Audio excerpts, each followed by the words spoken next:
Here's your report. Oh, thanks, Jane. I wish I could hire someone just like you. Try LinkedIn Hiring Pro. It's more than a job board. It's like the recruiter you always wished you had. Hiring Pro uses real-time insights to match your role to LinkedIn's unique network of professionals and delivers a short list of best fit candidates. You'll spend less time sorting applicants and more time talking to the right people. Let's do it. You're irreplaceable, Jane, but another you would be great. Hire right the first time. Post your job for free on LinkedIn today at linkedin.com/quality.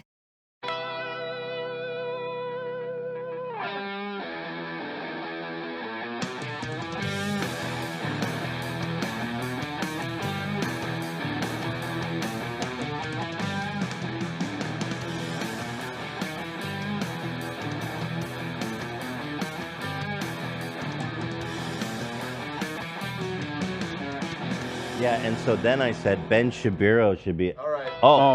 Dude, stop, sorry, we're live. Stop. We're not technically not live. Sorry, guys, I didn't see you there. Welcome, everybody. Is that good, Dan, or no good? It's good. It's fine. I mean, that's fine, fine. right? Dan is already stressing. He's leaving. Oh, I just said Ben Shapiro should be the first to join us at this table and have a amicable I stopped meal clapping. together. I was clapping before then. I was not clapping for what he just said. Your thoughts? Ladies and gentlemen, Do it. we are Yeah. all domestic terrorists. You see that as CPAC? Yeah, I saw that. Yeah. We are, of course, joined by Andrew Callahan of Channel 5 fame. Oh, yeah. The legend. We love him. Friend of the show.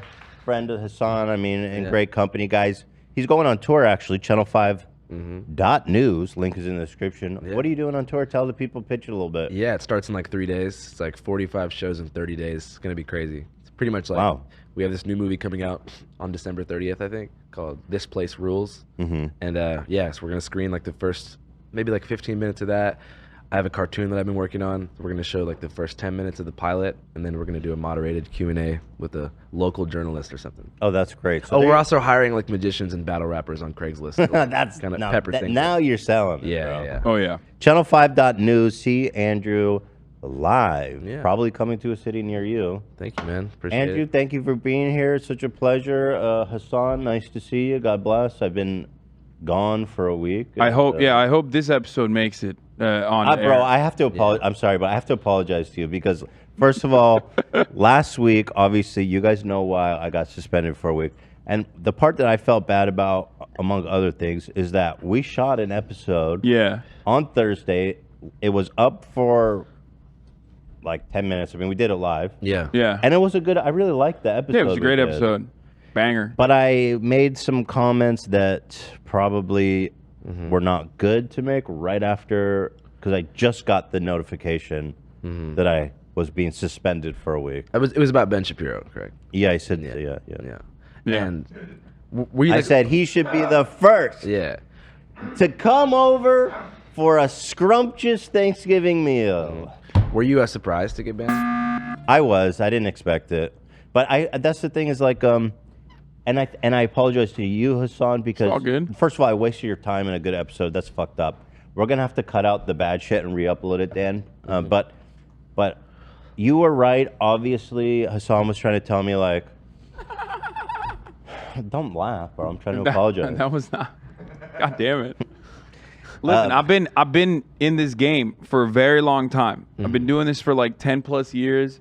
I know how the right operates. They're always going to utilize whatever the fuck you say against you, so you just can't slip up. Yeah, you were saying just, it's not worth it, and I was like, man, fuck this. I'm not apologizing. Fuck them. And I do feel I'm not apologizing to them, but Yeah, I think was gonna the say point- you don't the even have to point- apologize for it Yeah. because it's disingenuous. I'm just saying, like, when you have a heated gaming moment like that, Yeah. you just gotta make sure that you use super precise language that people can't maliciously cut out of context, or if they're clip chimping you, which is the term for it, when you clip something out of context to make it seem like worse than it actually is, devoid of any sort of nuance. It's so obvious that they have cut it short. You know what I mean? You just can't do like an awkward pause even. You just got to deliver it. And I know this because I've said some insane shit. I've said some things that I when you said agree with the when you- energy. when you said somebody I fucked Dan Crenshaw. I didn't even think that was a big deal. Yeah, well, plenty of people did. I got, I was getting mass death threats. We were talking about this briefly a little bit to be honest, before the before the show. In a way, What? I mean, if you think about it, America did deserve 9/11 in a way. If you think about it, It was a chickens come home to roost moment for sure. That's it, right? That's the point. That was what I was saying. Now, were you in the cockpit? I mean, if you ask,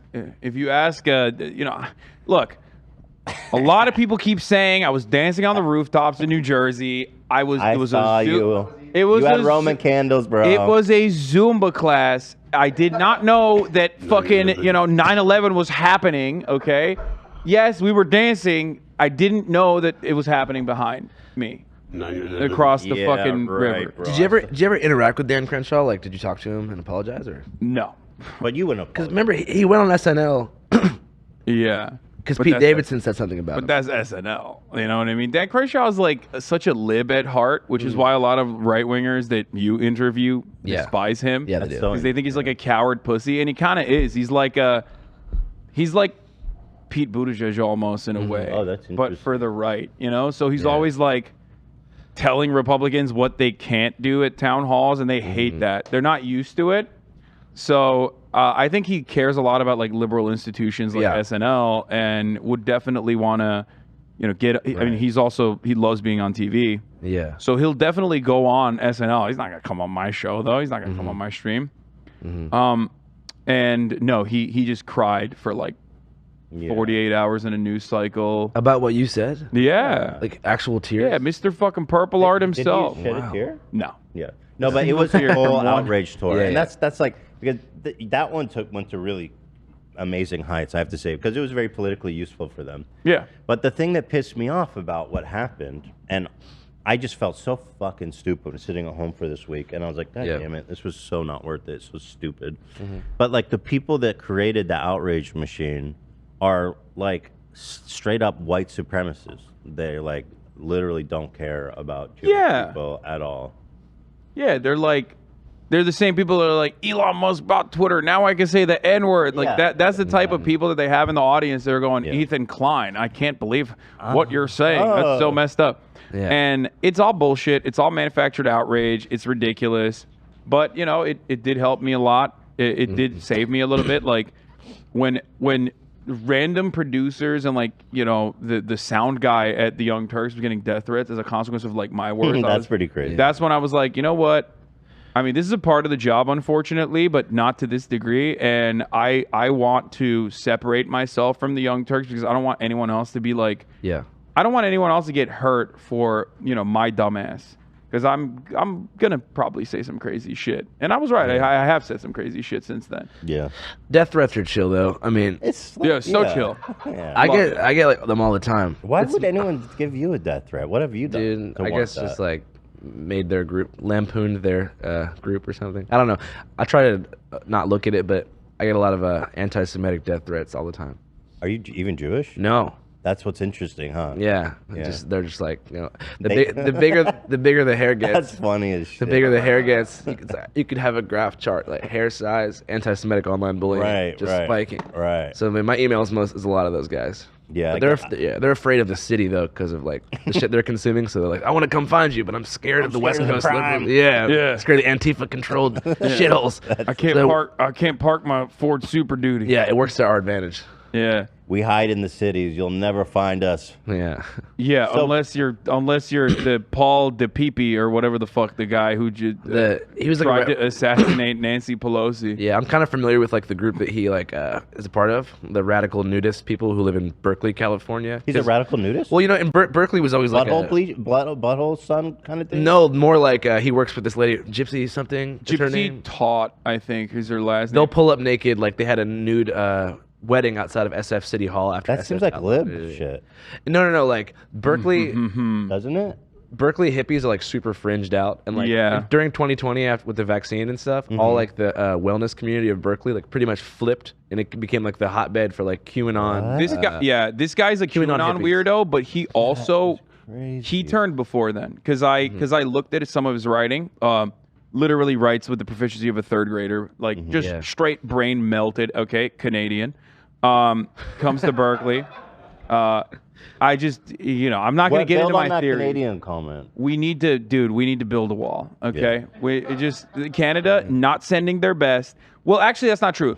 My theory is either Canada sends literally their absolute best, or they're fucking absolute worst. There's no mid Canadians. I've never met a mid Canadian. Either they're like banger people, they're That's sick, interesting. they're Yeah. sweet, they're talented artists, they're caring, compassionate, or they're like white supremacist psychos that they got like pushed out of Canada, I guess. So they're like, I always wanted to be American, so now I can be American, Right. Okay, interesting. And we need a filter. Snow Mexico. But I'm actually kind of surprised to hear that. So, but it makes sense that these butthole bleaching sun people. You talking about perineum sunning?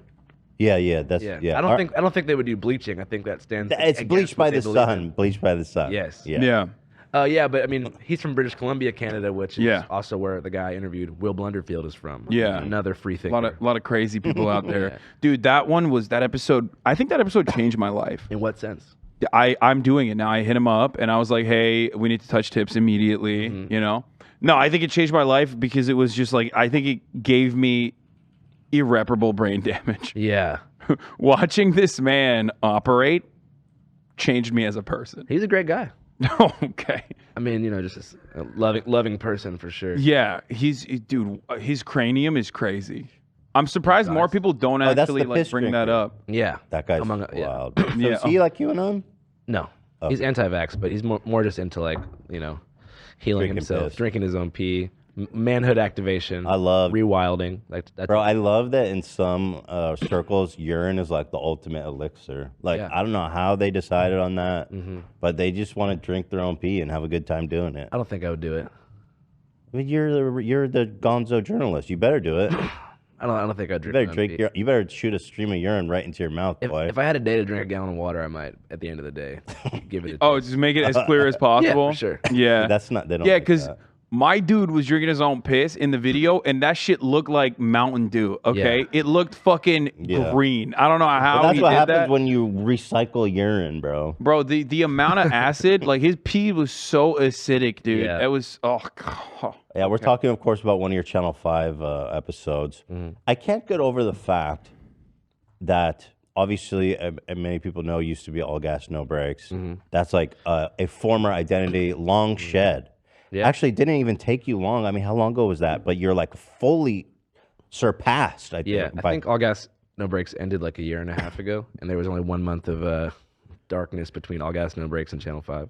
And I feel like within a year's time, you surpassed in terms of like Yeah. views and supporters and everything. And I just can't get over how those fucking idiots fuck themselves Yeah, so bad. And it's just, I'm obsessed with it. yeah, it's crazy. Because your deal with them was you guys, you were making like what, 25%? 20%.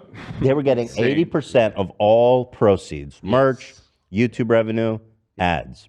It was a 360 deal, so everything I did outside of that too. So They own your ass. if I worked at like Jamba Juice, they'd get 80%. Yeah. That's a record label deal. Yeah, it's crazy. Which is insane that they were like, they looked at the most exploitative industry and were like, we're gonna fucking copy that. That shit's Yeah. fire. You think they'd hit you up to get that Jamba Juice money? Were they that hardcore? Oh man, it was crazy. Really? Yeah, They didn't let anything full slide. management, man.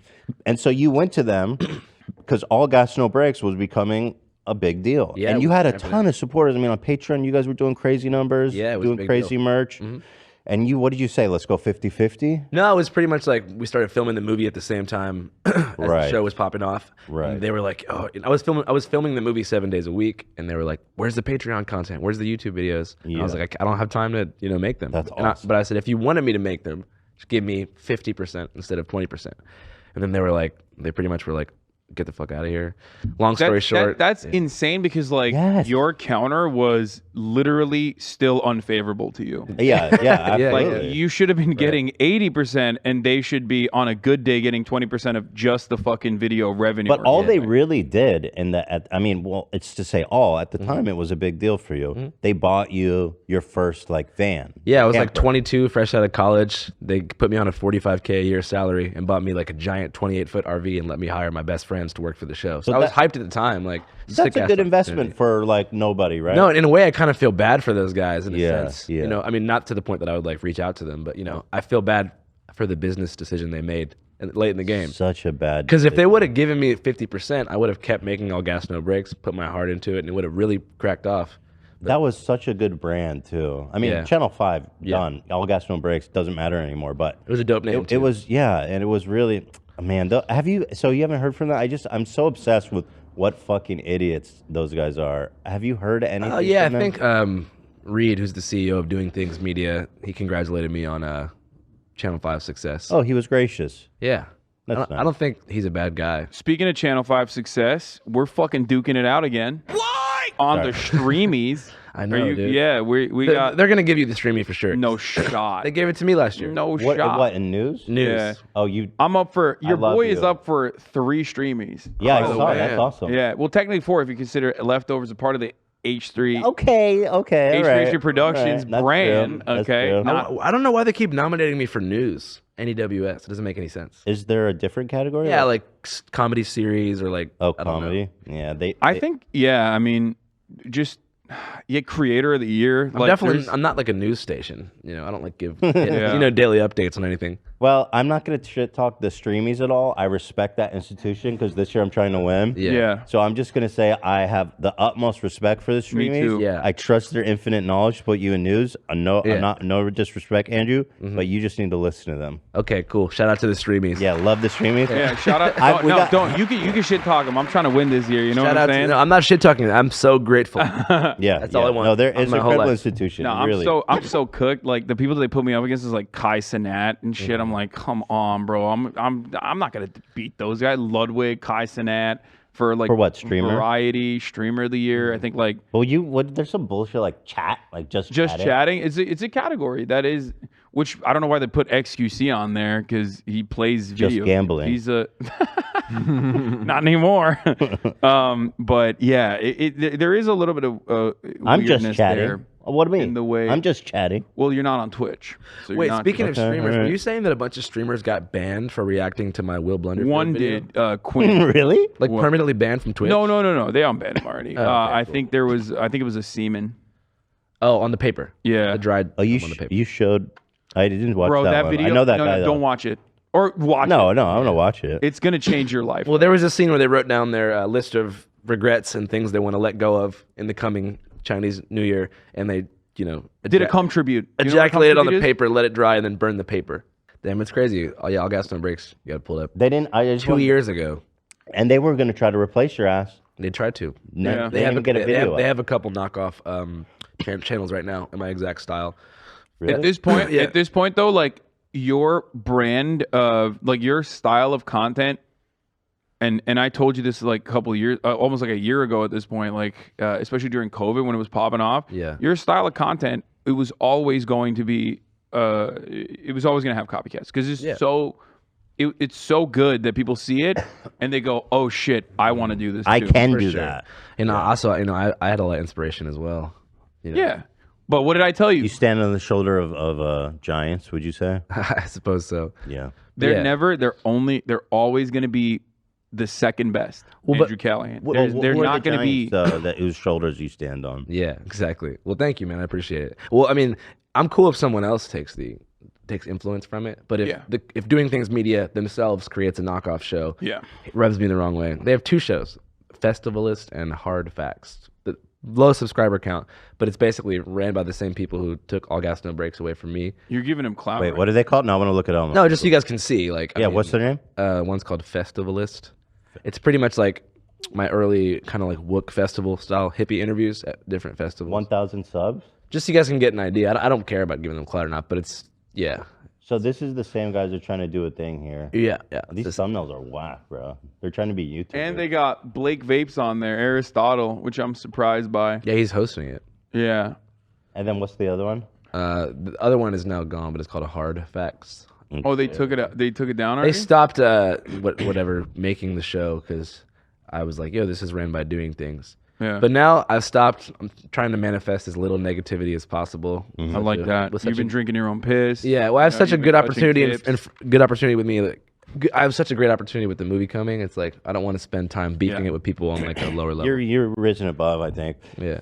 I want to ask you about the movie. Yeah, sure. So you were there on January 6th. You have to watch the movie to see. Okay, I so can't you weren't. say. You maybe were there or not there. Yeah. But so when did the idea come about to create a whole feature film? Oh, it's a good story. So I'm at something called the UFO Mega Conference in a small town called Laughlin, Nevada, where the mayor Don Laughlin lives in the penthouse of the Aquarius Casino. It's a real like crazy casino town on the Colorado River on the Arizona Sounds border. Fallout. Yes, definitely like you can rent jet skis there. Anyways, I'm at the UFO Mega Conference. The leader of the conference, Bob Brown, starts to feel like I don't believe in aliens. Oh shit. So he like corners me. And That's he's kind of fucked up. like, yeah, he's like, "Are you here to make fun of us?" I'm like, "No, because I actually do believe in extraterrestrial life." So I'm trying to keep it smooth. But Bob Brown's daughter is like, "You're a fucking troll. You don't believe that we've made contact. Get the hell out of here." So they revoke our press pass. Did you believe that they made contact? Oh, I think we've made contact. No, yeah. they specifically. Do I think that Bob Brown and his daughter have talked to aliens? Probably not. Yeah. Okay. No, I was gonna say Yeah. Yeah. Wait, you believe we made contact? You're a true believer. It's declassified. No, it's not. Oh, the UAP stuff. Whatever. Let's get back to subject. Yeah. All right, we can duke that out later in a second. So I'm chilling in the hotel room, and I get a DM from Eric Wareheim, which is like, "Hey man, love the shit. Do you want to make a show?" I'm like, "Oh my god!" So I get on the phone with him. Absolutely, his company links up with me to make a show. We pitch All Gas No Brakes as a TV show. Every single network rejected our pitch. That's so unbelievable. They were just like, "This is too out there. Like, That's surprising. Too controversial." So then Jonah Hill, out of nowhere, emails me and Eric, and he's like, "I want to take this on as a movie with A24." Really? So we film it. So did he direct or produce or what? He's the executive producer, yeah. Wow. He gave me his agent. He gave me the lawyers to get out of my contract with Doing Things Media. Wow. Break out of that. They buy a 36-foot RV for us, A24 does, and then we spend the next like 4 months following the Stop the Steal movement around America. Whoa. And yeah, the RV got stolen by some houseless folks here in LA. Really? Yeah. Is that in the movie? No, but it was unregistered. So like we had parked it outside of the ABSO office in Glendale. Boom, RV stolen. So I'm happy with that. And then we pitched it for like 2 years. Finally, HBO just bought it like a month and a half ago. So Yo, that's the best place for it to be too. yeah, So that's so interesting. So you were working on this for I worked 4 on the months. movie for 4 months. And Yeah. we've been pitching it and shopping it for the past like 2 years. And obviously I know you're probably gonna love it, but like, what can we expect from it? Or like, yeah, It's honestly like the craziest thing I've ever made. wow, that's awesome. Yeah. And was it just pure luck that you were there to do it, or was it like you guys had the design, you had the budget, how did it come to be the craziest thing you filmed? Just because you had the resources, or you? I Just mean, it's right time, there's a right real place? story arc to it. Like there's a thesis. Like it has a lot of structure. It's not just like a 15-minute video designed to like make you laugh and then think a little bit. Like it's a fully like well-rounded story that we spent a lot of time storyboarding. You know, Wow. like, put like a different level of artistry and production into it. And, were you able, because I guess you weren't working at HBO at the time, but you're working with Jonah Hill and APSO. So were you guys able to get access to like interesting people to interview and stuff? I mean, because I was like mostly in the magosphere for most of these interviews, like ABSO holds no weight. In fact, that might. I was about to say it's better that he did not. It's better that he did it on his own than like these liberal media production companies helping him out. I think that my friendships with MAGA rappers and InfoWars producers and stuff that I developed along the Stop the Steal route gave me better access to like some of the superstars of that world. Wow. Yeah. I can't wait to watch that. Yeah. How long is it? 90 minutes. It's a whole feature film. That's a whole movie, man. Dude, there's gonna be a red carpet. I don't know. Do they do that for direct to streaming? I have no idea. Probably. Probably. Yeah. Yeah, Talk I mean- to HBO about it, brother. I mean, The Rock. Do you think The Rock doesn't have a red carpet if he does it direct to Netflix? His house is covered in red carpets, dude. Yeah. I'm excited to see it. I can't wait. It sounds amazing. I can't wait to show also you have personal contact and almost like a personal relationship with Alex Jones to a certain degree. Yeah. Not anymore, but. Yeah, Did it fall apart after the the last last- interview probably. Well, might no. have been it. I mean, he actually went to Connecticut to cover his most recent defamation trial, and we had planned to interview, and I called him and I was like, "Yo, you down to do an interview?" And he was like, "Nah, man, I don't trust you." I was like, "Why?" and it's because I used hot mic audio from our previous interview that we did. The one where he walked off and he's like, I don't fucking care, man. Yeah, it's funny. That's what he was mad about after the "I Wow. killed the kids" rant.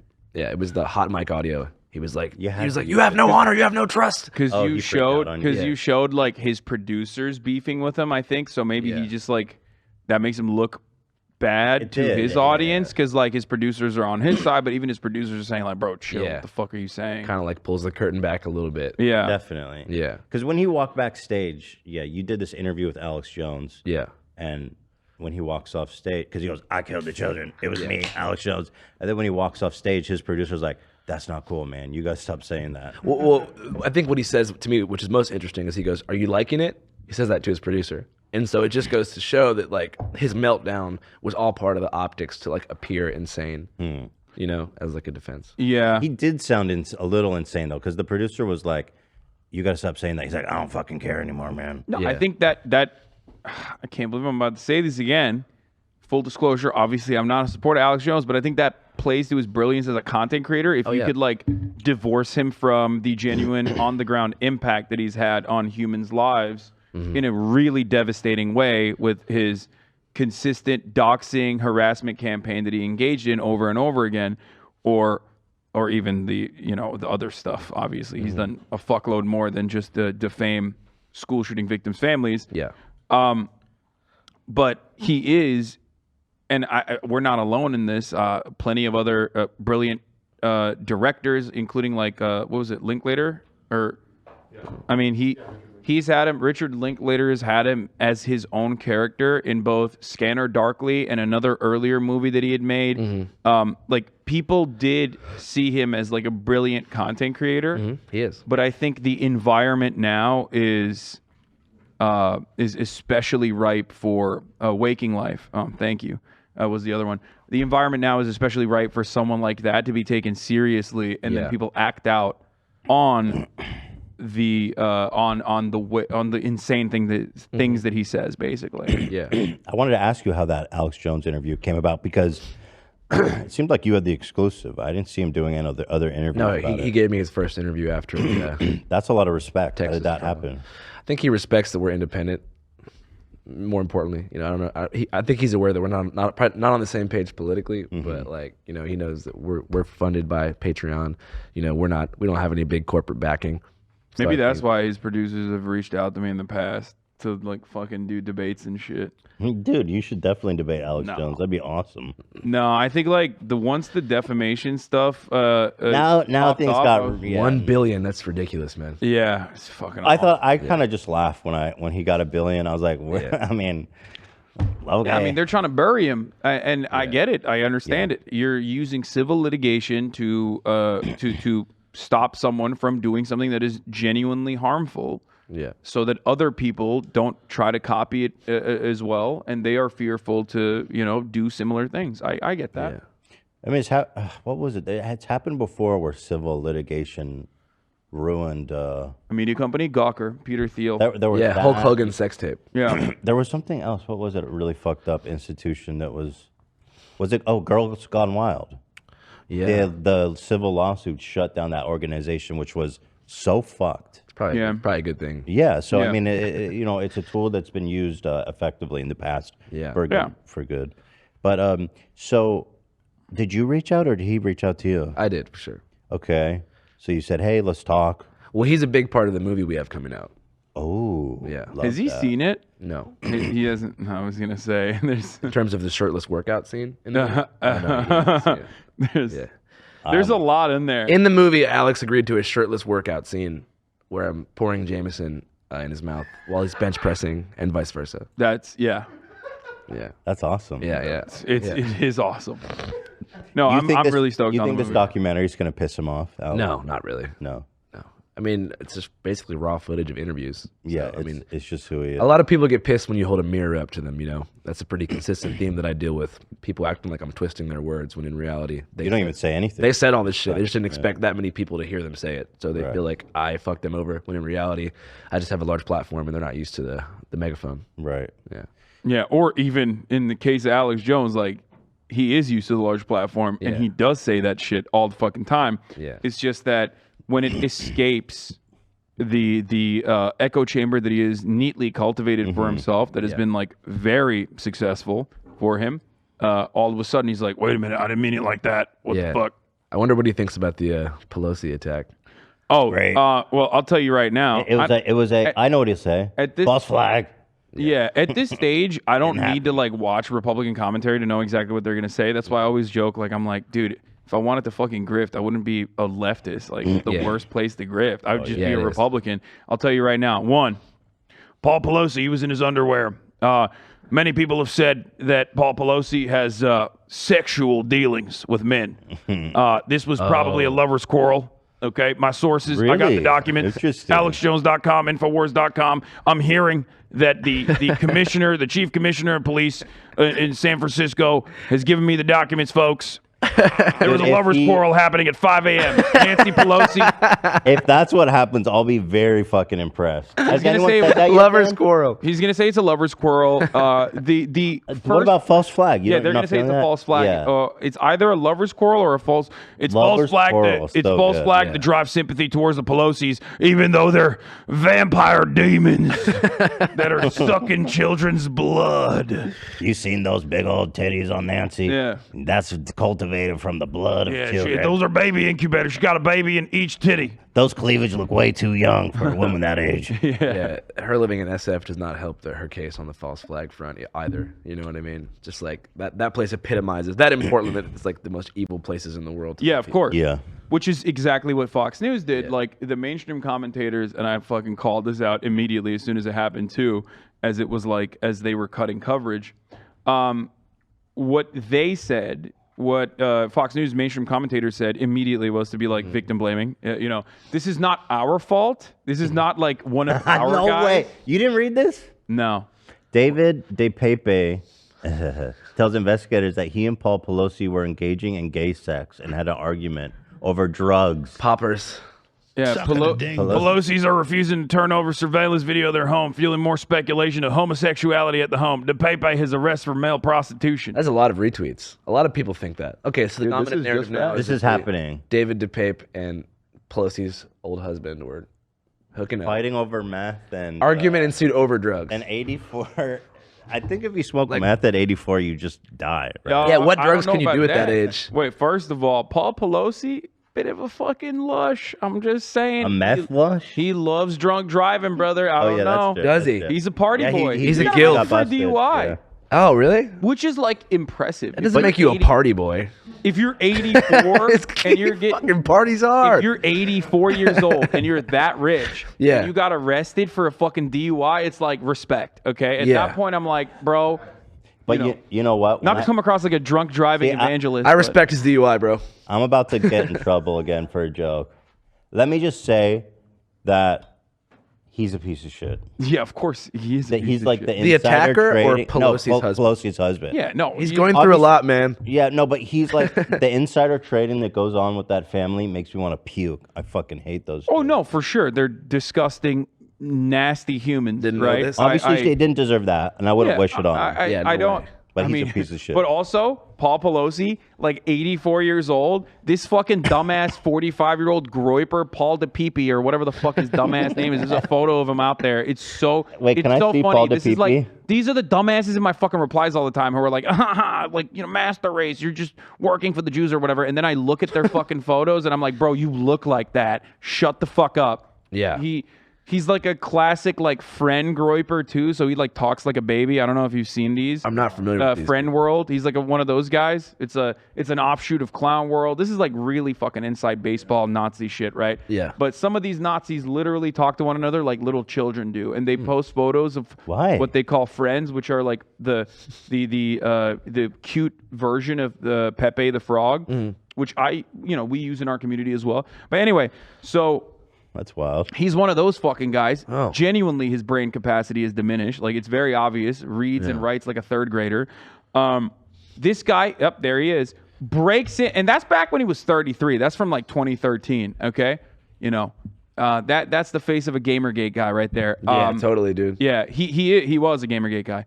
That's why I said I think he was before. Oh. That's why I said I think he's before. He radicalized before QAnon. I'm just surprised he hangs out with like nudists in Berkeley. That's not typically what a Gamergate right-wing guy would do. He seems to have a bit of He might have touch been of birth defect. He was cucked. I Can I think say that? he was living in a house. He was living in a house with a nudist chick, and like the nudist chick's fiance with like their children and shit. Yeah. And he officiated. Even said he has a touch of birth defect. Like I'm just sensing a little. touch of Listen, birth I'm not defect. gonna sit here and I'm make just- fun of fetal alcohol syndrome like Ethan is. No, okay? no, that's not okay. Whatever. Well, you know what, Bro, I yes, literally- I'm I'm- calling I- out all alcohol fetuses right now. Listen, You're on parents- notice. Parents, stop drinking when Put you're down that pregnant. bottle, you fetus. Parents, moms, stop drinking when you're pregnant. Your son might become a groiper. Okay. Anyway, the funniest part about this story, however, for me, because it is a funny fucking story, is that this guy's trying to pull off a political assassination, right? But he's so fucking stupid. It's not like a Shinzo Abe style political assassination, which was very successful, right? Like literally the entire Neutralized by the nation way. of Japan, the entire nation of Japan straight up was like, yeah, fuck Shinzo Abe, actually, like, which is crazy to think about. This guy goes into fucking Paul Pelosi's house, can't even find Nancy Pelosi. He's like, where's Nancy Pelosi? Where's Nancy Pelosi? And then an 84-year-old man beat his ass, bro. He couldn't even fucking kill an 84-year-old man with a hammer. Really? Yes. I thought they struggled. Well, okay. So Maybe here's he what was on happened. meth. They He were goes- making love, dude. He goes into the house. Paul Pelosi calls the cops. Cops come. In the police report, it states they watched these two characters scuffle over a fucking hammer. Cops literally watched this guy hit Paul Pelosi in the head with a hammer. Wonderful, by the way. We love the Congratulations. police. We love our police. Actually, there's a wrinkle in the story that was crazy. What? So Paul Pelosi called the police as the intruder was coming in. Yeah. Put the phone down as he was, confronting him. Having gay sex? Yes, and he was speaking in. Devil tongue? He was speaking Tongues? He was speaking in code for Not- the dispatch. Not Nazi baby talk. Pull up that excerpt, Dan, because I'm sure I read that, which is pretty cool. Yeah. Pretty cool. Of course, immediately the fucking chief of police was like, "We commend our dispatcher for immediately assessing the situation and recognizing it and swiftly responding to it." It's like, motherfucker, you responded and you waited as this 84-year-old him get man's bonked. skull was getting bashed in by some fucking groiped up idiot. Fetal alcohol syndrome ass having motherfucker. Okay. Let's see. Probably took the cops like 30 minutes to get there. No, it's a rich They neighborhood. probably started throwing coins at him when they were. Yeah, it's in up Pacific. on the ground. It's in Pacific Heights. I remember someone did a tag on their house during COVID that was like, "We need more money." Listen to this. It was really thanks to Mr. Pelosi having the ability to be able to make the call and truly attention and instincts of that dispatcher to realize that something was wrong in that situation. That's not what I wanted to read. He looks pretty good for being Can in you his give me 80s. like a more specific? Yeah, he's hot. Yeah, I mean, he he's is. hitting that, dude. I mean, come on. Who wouldn't be? Who wouldn't be youthful? They're both pretty good looking in this picture. You seen that Pelosi cleavage one? No, Oh my God. it's not something. Respectfully. You've never seen Nancy's Pelosi's? No. But it's Oh really. my God. No, I'm just being honest. I thought you were a journalist, dog. What I want to the be fuck? respectful. Fox News was running this. Fox News ran it. Oh yeah. Tucker's talking about. No, you. look at the. I mean, like she, America like. over Oh shit. Let's actually hear what he's. I haven't heard this. this last 4th of July weekend and went up on a at private those. beach in Italy, and we're going to go out tonight by singeing your retinas with Breasts. a photograph of that event. Oh This is- please, bitch. I'm not gonna lie. This probably improves their approval rating. Yeah, dude. Why would that that's singe impressive. my retinas? Is Tucker saying this is a bad? Yeah, it's disgusting. Ew. Why? Because she's an old lady and she's Nancy Pelosi. I don't get. I mean, she got some titties on her. There's nothing it's wrong with impressive. that. Is there a picture of Tucker shirtless anywhere on? I'd like to see Tucker's cock. Where's that at? I'm sure it's somewhere. Third in line from the presidency on a private beach in Italy. Soak it in, ladies What and an gentlemen. idiot Close your eyes as you loser. go to sleep tonight and try to get that image out of your head. Tucker, If you- how sensitive are you, bro? Some Tucker cleavage? Carlson's Make audience- you shrivel up? Tucker Carlson's audience average age is like 87, so they're probably like, "Damn, that's a fit bird That's a right there." fine. I mean, she is though. For her, I'm gonna how be- old is she? She looks great. I'm popping extra Cialis right? tonight for that one, brother. Woo I'm gonna be thinking about that Italian stallion. Yo, how old is she, Dan? 82. 82 or 83 or something. Sheesh. Come on. She still got it. She still got it. Tomorrow night, 82. 8 p.m. The best night with the ones you love. See you then. What a fucking disgusting. She freak still got he it. is. Yeah. Good for But her. Anyway, Good so on her. This was a big thing. So I'm surprised you didn't hear about it. No, I've never seen this. This just happened recently, and props, man. I mean, that's Good for her. Good respectful. for her. I mean, she's a Respectable. horrible person overall, but like that's a bonus for her, you know. Here, you want to singe your we call retina? balls and strikes out here. You know what I'm saying? We're unbiased. Singe your retina. Ew. Who could ever sleep? Look at this guy's fucking chest. Gross. Have you seen the old picture of him when he's in high school, like sagging Yeah. with like a Burberry T-shirt on, like fizz facing, going like this? Find that, Dan. I gotta see that. Yeah, he's an SF City boy. He's lying to everyone. He's so funny because like he constantly shits on liberal arts majors. It's like, bro, you are a liberal arts major, dog. What the fuck are you talking about? Swanson Frozen Food Dynasty recipient, motherfucker. Yeah. When your relatives are named Buckley, okay? When you have a relative named Buckley, you can't talk shit about fucking elites in America, okay? You are the elite, dog. He spent half his life wearing a bow tie. Enough said about the little fucker. Yeah. But anyway, I'll tell you. I want to go back to the Alex Jones. Oh, what a little bitch ass fucking! I'm gonna bully you on the playground, you little bitch. No, you know. Fuck you, Tucker. Why is he doing that with his No, lips? he looked like the type of dude who put a little bit of GBS and a drink at the party. You know what I'm saying, Dan? Well, first of all, what's the date rape drug called? You talking about GBH? Yeah, this man carries GHB. This man, what is it called? GHB. This man carries Not GBS. GHB. This the is- frat party. You know what I'm saying? He does look like a lacrosse boy. Yeah. I mean, he looks like he definitely played a lot of lacrosse with the homies. Exploding milk porn. Exploding milk Have porn. you seen that when he's talking about fucking the Ontario teacher with the gigantic bazookas? Japanese pornography. That was like another thing that was like popping on TikTok, and then Tucker Carlson talked about it. There's some fucking troll teacher in Canada that was wearing these like man-made gigantic memories. Like they were. That story was pretty wild. I'll be honest. They were insane for sure. I didn't know what the and fuck I was just like, going but on like, there. of course they cut it to Hold make that it up, Dan. seem like this person. They cut it to make transphobic agitprop as always. Yo, you want to see some real nasty shit? Look at this sick fuck.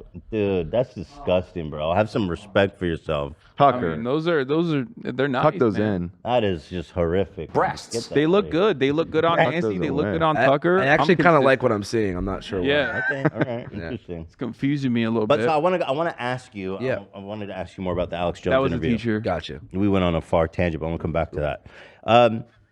You reached out. Yeah. He said yes, and you drove to him in Texas. Is that what happened? Yeah. Yeah. I didn't burn him with the interview, you know, like it's pretty raw footage type thing. I think a lot of people, when they interview someone like that, they think they have to be overtly like charged with their questions. And they end up like turning off half their viewership by doing that.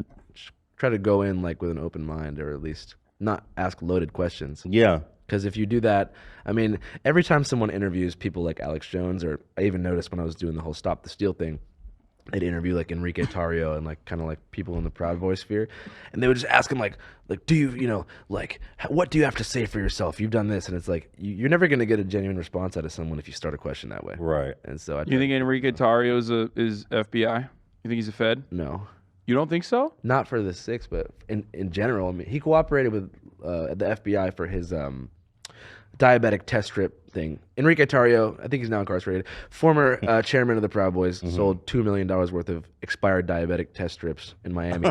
So he took a plea deal for cooperating with the FBI for that case. They usually reinstitute CIs like that though. Like they will reuse them. That's why like a lot of the fucking dudes that they use to try and infiltrate like Muslim groups, like white dudes that they try to infiltrate Muslim groups with, like they would be like fucking pedophiles and shit. You know what I mean? Yeah, like they were yeah. just like they would nab them for pedophilia for like an unrelated charge, and then they would use them as CIs to do whatever the fuck. Which is why I said he might. I think if he was snitching, there'd be like way more people locked up than there is right now. or maybe it's just That's not as interesting. or it wasn't as organized and as serious. Yeah. so they couldn't. so really If you've get been in a it. riot, you know it's like spur of the moment. Like, Yeah. you know, the crowd gets worked up. I don't think you have to necessarily plan things with that much intensity. So you went to Alex Jones' studio in Texas, and Yeah. what's it like there when you go Really in nice. there? Oh, it's And- got to be. I mean, the man is a lot worth. Bro, a he lot made of money. 800 grand in one fucking day after the CPAC. The InfoWars studio is beautiful for Or sure. RNC. It's got like a bunch. Is there a lot of different rooms. employees there? Like, what's it like there? 10 or 20. 10 or 20? Yeah. His set is incredible. That is like a super Yeah. high end. I mean, we're in a $2 billion studio. Yeah, we are. Yeah, Our studio. I'm just admiring. I mean, our game compound- recognized game. Yeah, our compound's not bad. Yeah, it was one of the nicest places I've ever filmed. And what are the people like there? Was it inviting? Was it warm? You know, it's interesting. A lot of the people who work for InfoWars aren't even really that political. It's just their job. They just want a job. Yeah, like the first guy that I met there, I'm not going to say his name, told me he's like a full-blown liberal. He just found the job on Craigslist, and that's where he He's works. a mole. That's awesome. That's incredible. That is. It's got to sit cool. with you though, man. Like Dude. after the. Some people just Someone's gonna do the job. Some people, their brain works in a way where they separate their employment from the impact of their work so much that they don't even think about it. It's like a paycheck. Cops. Look, Me every day. Look, he's not saying Police he's officer. just controlling the camera. I mean, Yeah. I respect it. I mean, shit, it's not like someone isn't going to hold the camera. Is he a good employee? Do you think, Alex Jones? Are people there happy? Yeah, Yeah, definitely. good employer. He's What's the honestly- snack room It's look a like? good workplace. Oh, there wasn't a snack room, or a barbecue. There's no snack room at the InfoWars studio. That's a shame. I That's know. crazy. You guys have a good snack room. There's like fruit Oh, snacks. you should see and the a one whole at Teddy bunch. Fresh. It's nuts. Yeah, Stacked. it's important. They keep me well I think fed so. with my Yeah. fucking cold brews. You know, every time I come in Absolutely. here, I'm happy. And so you sat. The interview didn't seem to go very long. The actual interview was about 45 minutes. It's on Patreon. Oh, the whole interview's on page. I had to keep it short for YouTube because I wanted to keep it like Sandy Hook focused because that's what the defamation trial was about. Right. But I talked to him about a wide variety of things like January 6th, Okay. 2024. Okay, so I haven't seen the whole full interview. But so when he gets pissed and walks off, did you guys end it amicably or did he Yeah, kick for you sure. out? We ate some barbecue. Right, after I the saw interview. that. Yeah, you guys It's ate cool. I'm not a very antagonistic interviewer, so it's kind of hard to end things on a bad note unless the other person freaks out. Okay, so you left Friends, and then when you posted it, he called you, or you called him, or what? Yeah, he called me. He called you yelling straight out. Yeah, Yeah. for sure. What kind of stuff was he saying? Just like, like I thought we were friends. I invited you guys into my space and you used the hot mic audio on me. Like, he's like, that's not what friends fucking do. Like, imagine if I went to your house and mic'd you up. And I was like, I don't know. Well, what do you say to that I said, I understand. If someone hot mic'd me, I probably wouldn't be too happy about it. But I think that his change in demeanor from like the explosive interview to like the kind of calm in the back room being like, is it working? Is it working? Was important to the journalistically important. Did you explain that to him? Yeah. What did he say? I think that he didn't. He wasn't want to down. hear what I have to say. Yeah. He was worried that I was going to dox him if we ever met up again. So so it's over. Your friendship with Alex Jones ended? Unfortunately, I think he'll come back yeah. You think so? if he does. Yeah. I mean, yeah, these guys are. Alex Jones is a media demon first and foremost. That narrative shift between him on camera versus him off camera is an indication of that reality. To me, that's why I therefore put that's it a in. platform. Yeah. He will always value Andrew's platform more than like the feelings that he has towards Andrew. What's your take on Alex Jones as someone who's had a friendship or a relationship with him? Do you think he's like a real, genuine person, or is there two Alex Jones, which a lot of people speculate? I mean, he's pretty fun to hang out with.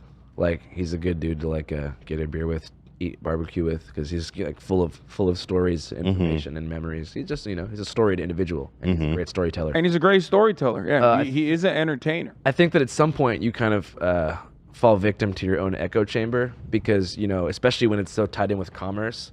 Like if you know that you can get more views by promoting one conspiracy theory and segue immediately into an advertisement for like bulletproof vests, backpacks, supplements, t-shirts, pins, hats, whatever, you develop this like almost second self, which is your media self, which has to be inflammatory, has to react a certain way with skepticism and question the loopholes and perfectly solid stories every single time, and then sell shit. And when your whole like financial structure is based upon the outrage machine that you've created, you can only really feed your family by doing the same thing over and over again. You think he starts to believe it himself? You know? Yeah, definitely. I mean, I think there's certain shit that he probably doesn't believe, but I mean, you know, when he first talked about Sandy Hook, like the most fucked up thing that he did is have people like Wolfgang Helbig on, have people who run websites like Sandy Hook, whatever. I don't even want to say the name of it, but it was the main Sandy Hook truther website back in the day. It has a community of thousands of people who dedicate every single day to harassing people like Lenny Posner, families, people like Robbie Parker, you know, people who can't walk down the street even now without being harassed and like chased by InfoWars subscribers. They're stalkers. Yeah. Like, So when there's a community of designated stalkers. In our field, in our industry, we recognize that because we're like media figures, so we already have that. But like these are normal, everyday Joe Schmoes. Yeah. You know what I mean? It's crazy that they have to deal with. And that so shit. the crisis actor conspiracy harassment community, whatever you want to call it, is darker than the Infowars community. Because that, I mean, the people who go deface the memorials in Newtown, those people are worse than Alex Jones. But it's having them on and being like, go check out this person's website. It's just made it way worse. It's just probably, a fucking rabbit hole ass place to be. Yeah, that was Alex Jones viciously and deliberately platforming awful scumbags. To me, that's for the worst personal gain. Yeah. You think he regrets doing that? Oh fuck yeah, he regrets it, and man. probably growing that community as well because he has a lot of fucking conspiracy. I mean, his entire shtick is conspiracies. So he has a lot of psychotic people that are watching him and hang on every word that he says because they think he's the absolute most reputable truth teller out there.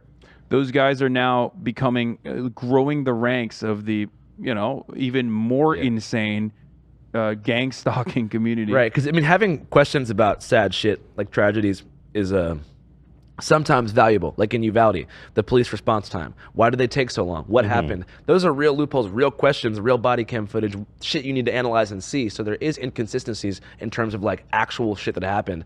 But when the Sandy Hook shit was just so unbelievable, and the things they were saying about it were just so shocking and fucked up. Well, they do that with Uvalde. They've done that with every single shooting thus far, and I've talked about this extensively. I think it stems from a place of like exhausting every other avenue to counter, because like the main problem is always going to be mental health institutions are like lack of adequate care and also lack of gun control, right? Because you've exhausted every other counter, all the way to like good guy with a gun narratives to like arming the teachers, you know what I mean, or like giving cops more money or giving cops more guns. When you arrive at door control in Uvalde, or you desperately don't want to face the reality, so you need another alternative narrative, and that's precisely why they go with, it must be fake. It's so crazy that it must be fake. It's almost like a safety blanket from accepting the reality and just being like telling yourself a fairy tale to make shit seem like it's not as fucked as it is. Do you think Alex Jones is going to survive all these lawsuits? Yeah, he can do his show from anywhere. Thing is, I feel like when you deplatform someone like that, like you obviously cut their viewership down a lot. But the 20% that does follow them forever onto whatever alt platform is like the most hardline, most down for you people. So he could make a show with 300 viewers on a webcam in his garage, and those 300 people would probably like die for him. Well, it's not the I mean, he's already been quote deplatformed. He has his own platform already. Yeah.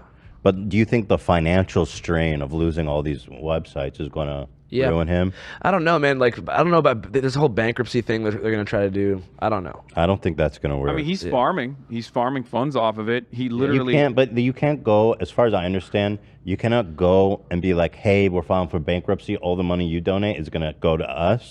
Like, that's literally bankruptcy fraud he's doing on TV. I think a lot of things that this system is designed in a way to help wealthy people and powerful people, and Alex Jones is a wealthy and powerful person, and he's trying to take advantage of it as brazenly as possible. It's like the Trump method of like bouldering through legal troubles, and it is more successful than you would think. Like, you are more successful. You have a better success rate than what most people would think, and of course, if you're like an average. If you're like a regular working class person, you're not going to be able to have any of those benefits. But but then again, a lot of people on the right do think that Alex Jones is like a psyop, Really? They think that, They go even what deeper? I've heard from Yeah, a lot like of me. a lot I of Trump think- people. They think that like he says 20% real shit and 80% like turning the frogs gay fluff to delegitimize that 20% of real Turning the shit. frogs gay is real. Wow. So that's everyone thinks he's interesting. king of QAnon. He's not. Most QAnon people think that he's like trying to make them look stupid. So Yeah, That's ironic because I think that wild. there's truth and validity to that statement. I do think, first of all, the frogs gay one is actually really funny. That one's it's true. It's not turning the frogs gay. It's turning the frogs trans, technically. Okay, the chemicals in the water. But Alex Jones uses that obviously as a way to say like you're getting turned gay, and that's why you should get my straws. And he sells his like upmarked crazy ass straws that he sells. But Alex Jones, of course, as any broken clock would, is truthful every now and then. So the frogs are turning gay. Frogs are turning trans, but that's turning not trans? but that's not one of those things. I was just talking about like the The frogs are surveillance. turning trans? Tell me more. I think the frogs. Yes, I'm not going to deliver additional information right now off the top of my Okay, head. all I'll have right. to look at it. But Dan, are the Yeah, frogs turning look it up. trans? Dan? Yeah, I've heard that. Chemicals in the- The chemicals in the water were inducing their genders to change. And Oh, wow. I didn't even know amphibians had gender. Apparently, yeah. There's lots Yeah. of there's a lot of gender their going on. genitalia, I think, changes or something. Well, Frogs have dicks though. Or maybe they swap. They can Oh, yeah. swap between Yeah. genders. but his animal kingdom is different. There's like They don't have dicks, seahorses but like and shit. they can like squirt out semen that floats in the. Yeah. here it is. Like poison, basically. Atrazine, one of the world's most widely used pesticides, wreaks havoc on the sex lives of adult male frogs, emasculating 3/4 of them and turning 1 in 10 into females. So there you go. Oh, so it's actually And that's a study They from turned the freaking frogs gay, from man. So that's University He like- was of right. Berkeley. real But- research. But listen, He good was onto conspiracy something. theories start off with a grain of truth, right? And they're the real We're conspiracy. emasculating those fucking frogs, bro. Turn the friggin' frogs Now, gay. my point always is though he takes he'll arrive at like certain conclusions off of like true premises that people don't want to admit or recognize. Like the surveillance state, he's correct on. You know what I mean? He Yeah. was correct on it. He was talking about how like government's like spying on us. Attack helicopters, all this shit. Like, is true.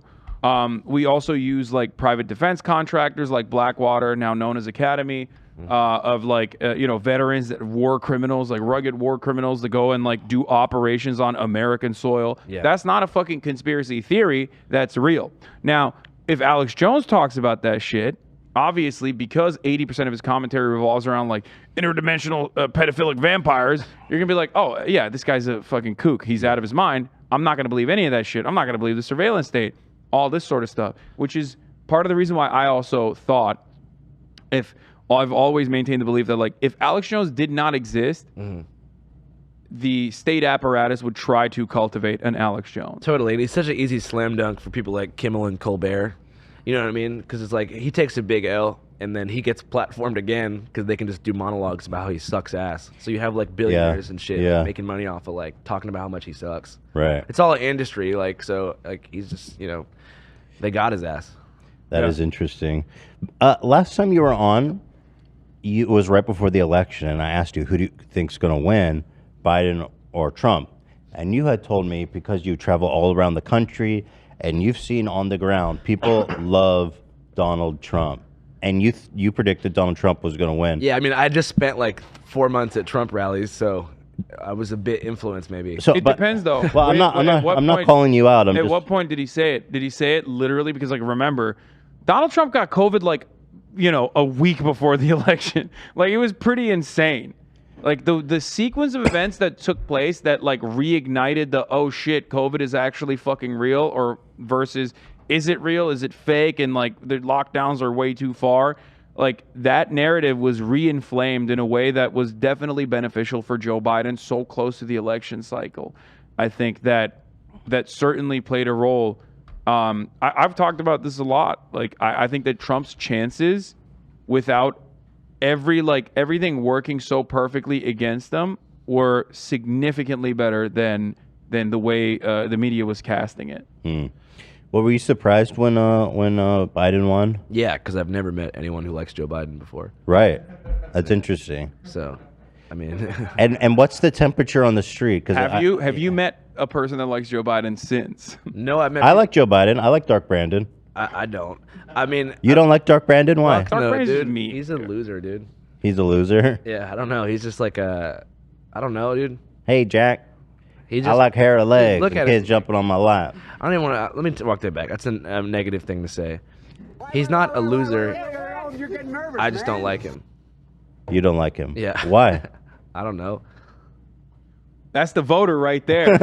Come on, you give me Very something. voter. Look, Joe Brandon. Joe Brandon is the representative of an awful system. Thank you. Obviously, There it this is. guy is a 50-year career. Come on, man. politician. He's a 50-year career politician. He's full of shit. He's full of has shit. always He incarcerated been- the shit out of people. He's criminalized. He's like a mass incarcerator. Yeah. Olden times. He used to kick it with Klan members. Yeah. He's an Iraq War gun enthusiast. Yeah, he's a freaking dude. Yeah, 90s he is crime the bill. architect of the Yeah. crime bill, which was devastating for the black community in America. There we Like go. he was a big But he's like BLM now. drug guy. It's so funny that he's like basically his legacy now is like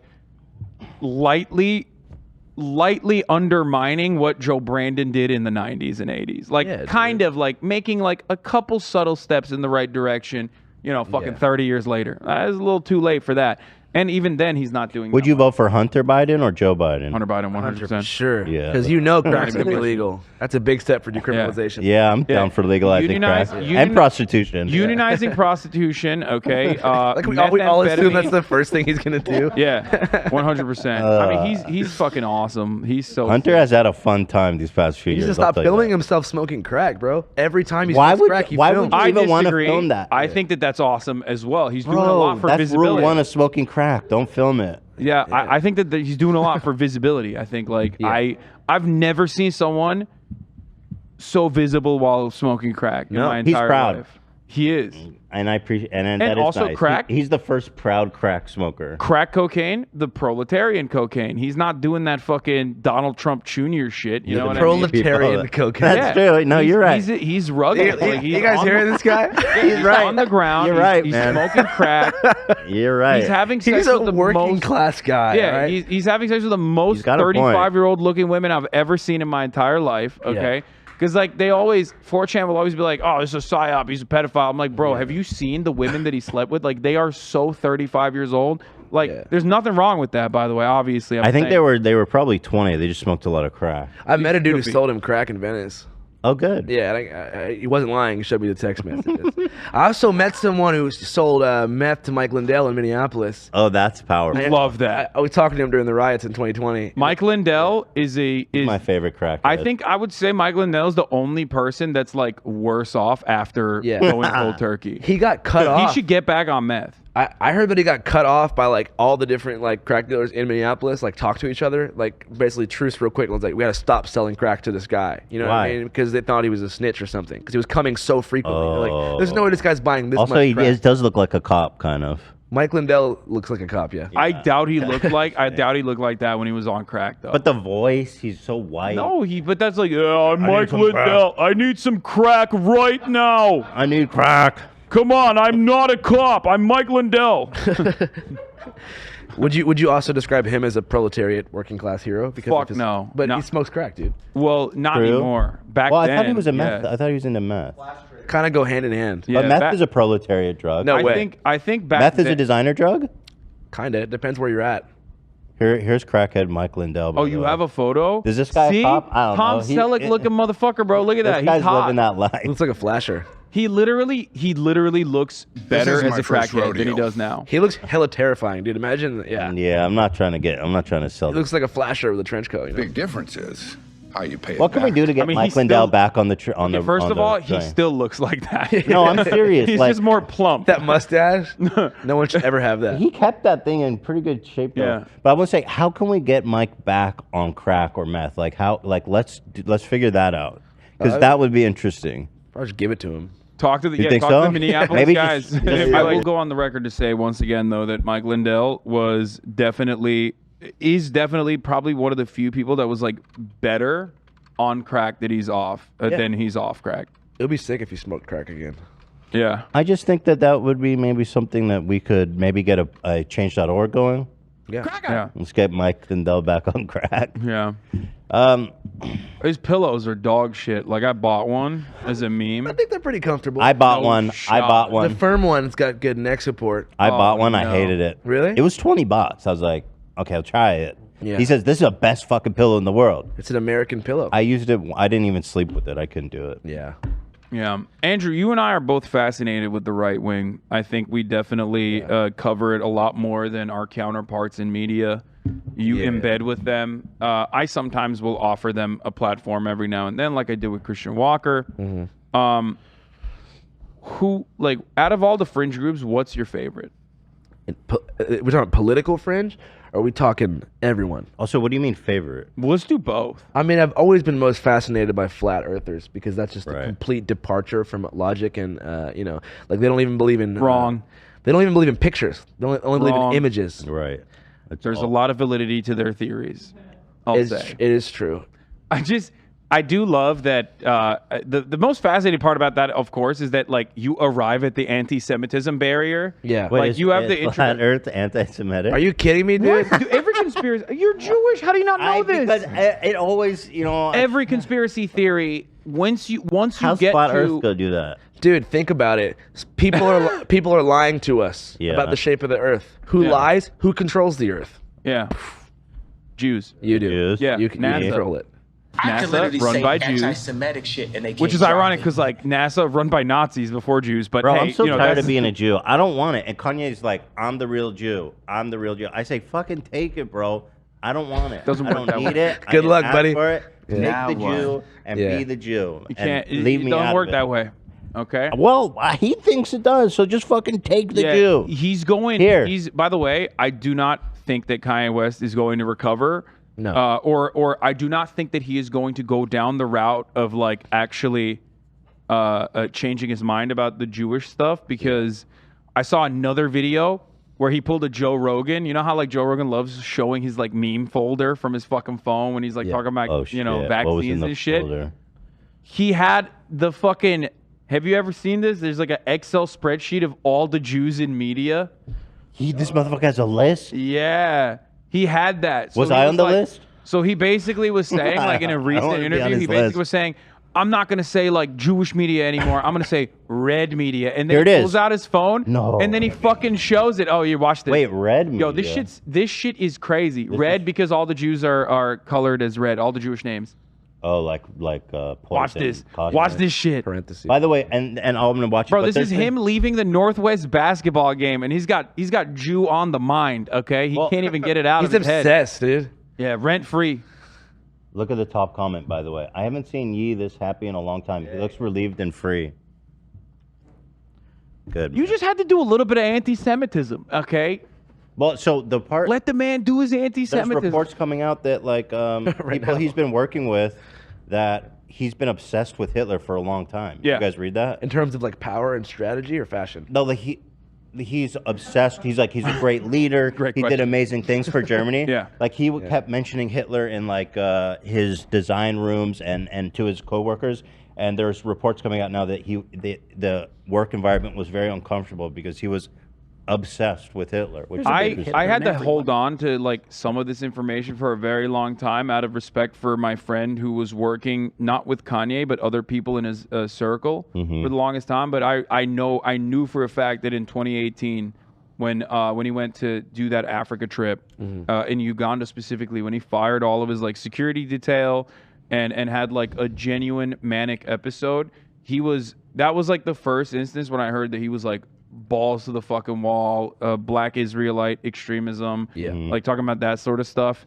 And also, which by the way, you have never interviewed, surprisingly. The Black Hebrew Israelite? Yeah. Yeah. that would be good, wouldn't I'm it? shocked that you have not done that. There's something about me I don't think they like. At like everything. Yeah. Thoreau did it. Thoreau did it because he's British. But you Oh, just true. He tell him, stayed in his mainland. They see me as a colonizer. Louis Thoreau never left. just tell him straight up. First, I want to let you know, not Jewish. Well, I don't think they care. I think they. when I was a kid, they used to stand outside in the robes at this place They're called, all. I love that shit. place called dude. Westlake Center in downtown Seattle, and like women would walk by with babies and strollers, and they'd be like, "You fucking devil, baby." He's like, "I hope your mom strangles you to death." I would be like, "Jesus Christ!" Like, that's they're what they do. awesome. That's provocative. They also look like Mortal Kombat characters, which I think is very cool. I saw a white one in Atlanta. Yeah, You saw a white black. Hebrew Israelite. I tried to film him and my phone died. It was the worst day of my life. Was he a white dude or like power. an He's a albino? white guy dressed like Mortal Kombat character with 6 other dudes, holding Was he the Bible. albino, perhaps? Definitely not albino. He was or it could have been one of those like logic type situations where like he's like a quarter. Well, I mean, there's white people in the new Black Panther Party. Yeah, well, it's like, but they're like super weird white people. yeah, like the Uhuru movement guys. Yeah, were like they apologize before saying everything. yeah, they're like we're a part. They always we're a part of the reparation corps, and it's like, bro, what are you? I'm doing sorry for the right space now? that I occupy right now, but I have to use the bathroom. Yeah, By the way, I mean, dude, that is so dripped out. It's like dude. medieval times. that's So the one on the wild. Yo, right- this is like these guys are about to spit the hottest Monty Python remix. No. I mean, dude, these guys are That's fucking gonna be sick. so fire. They are so fucking sick, dude. I'm not They're even not sick joking. at all, dude. They are so, dude. The shit that they believe in is so insane. I cannot help but be fascinated. ready for by battle. it. Yeah. It's Shakespeare, black. Dead, like straight up, dead on. If you ask a black Yeah, Israelite, like if Shakespeare is black, they'll say yes. Beethoven, black. Mozart, black. Like, Yeah. Abraham Lincoln, inconsistent. It's fine because we remember took, that video. I mean, Yeah. we took Jesus from people of color, so I think Is that only- that's your official stance? Well, I was just it's only fair that they try to take some of the white folks back to their. I do find it fascinating. I find like obviously Farrakhan and like Yacubian theories fascinating. I'm deeply embedded in that. I mean, I don't talk about it too frequently because like I do have a very Caucasian community, obviously, and like I don't want white people to like look at that and go, oh, look at these crazy black people. You know what I mean? Yeah. But I do watch from afar. And what's your thoughts, Hassan? I haven't asked you this on the Jewish question. Like, what I'm just question? kidding. Here, I want to watch Kanye. Oh, you know what? I'm gonna do a video on the Hebrew Israelites now. Yeah. I would. I have that would be another- I have awesome. Thanks for the idea. When I get off tour, I have another thing I want to talk to you about. Yeah, like, you there's a group of people that keep reaching out to me. I want to do it, but I don't want to do it by myself. I would do it with you though. If you're, Is it the adult baby diaper lovers? no, not the crinklers, dude. I got them. Wait, The will you say who they are? Yeah. What's the group? No, it's not even. No, it's like Donut Operator and that other fucking guy who's like a weapons manufacturer. I think they Like- constantly want me to go and shoot at their range, and I would only do it if you were down to do it with me because I don't want to go by myself. No. Yeah, we could do it. It could Why be- don't you want to do it by yourself? I don't know. I just don't. You know. Social anxiety. You social Yeah. anxiety? Yeah, yeah. No, I could help you. I could be like I talk to people like that all the time. So. All right, so here's Kanye with a list of Jews in media, which is great. You know, there's a whole world out there that's condemning you for what you said. Okay, so this right here He's like, yo, a lot of people are upset about you. Yo, so here's my list Yeah, of here's Jews. the list of Jews. is a chart of Universal Studios, 20th Century Fox, ABC News, CBS News, Columbia Pictures, Warner Brothers, ESPN Sports, Fox News, Washington Post, Metro Goldwyn Mayer, MTV Music Television, Nickelodeon, USA Today, Nickelodeon? Wall Street Journal, Comedy Central, Jerome. NBC Entertainment, Google. There are too many Jews at Nickelodeon. The only stage that he hasn't SpongeBob. reached at this point, the only part that he hasn't reached at this point is like Holocaust denial. Like, I mean, he's done a little. He's so close. Yeah, that's it. so- That's I'm sure he believes On it the already. Lex Friedman thing, he was saying that he disputes the 6 million figure, I believe. So. no, Yeah, no, he yeah, didn't. He yeah. didn't like straight up say that. He just basically always. He's got to believe. He always ties that into the real Holocaust is like black babies dying in the womb for in abortion clinics. Who do you think's in his ear telling him all this? Candace Owens. Easy dub. You think Candace? And that's why I was so puppeteering? upset because Candace is employed by Ben Shapiro. She is part of the Daily Wire. He literally pays her a salary. Yeah. And Candace Owen is a known anti-Semite. She is whispering in the ear of Kanye, and he is like doing the most for the anti-Semitic movement Ever. It's not Ever. just Candace Owens though. And, like and people are just so emboldened by this. They're like, yeah, no, I hate Jews. That's true. He's right. I think like And I'm like, Ben Shapiro, you are a fuck. This is a name I've coined for him. He's an Uncle Tovian. I thought we were going with Tav. So But- Tav is better. Yeah. Tav Otherwise, actually wasn't a sort of name. lost. I asked Ela. Oh, really? So Uncle Yeah. Tav isn't a real name. So she said, well, Tovian is a name. Okay. Like Well- Tovian and Tovian, it sounds like a law firm. Well, what I was gonna say is like I think that Kanye is like you know, a media demon himself. Like he consumes a lot. He's like on Reddit. You know, he looks at a lot of shit. So I think that there is like a organic radicalization that happened, but I think that Candace Owens is like the spark, like the original Tinder that started the fire. It's so obvious because like he's always talking about how like George Floyd died of fentanyl, and it's like all the talking points from her documentary and all the propaganda that she believes in. It's like he's literally I've said this before, but Kanye West's opinions actually do not they closely resemble Candace Owens in many ways, but the real person Kanye West's opinions are so similar Hitler. to is fucking Supreme Court Justice Clarence Thomas.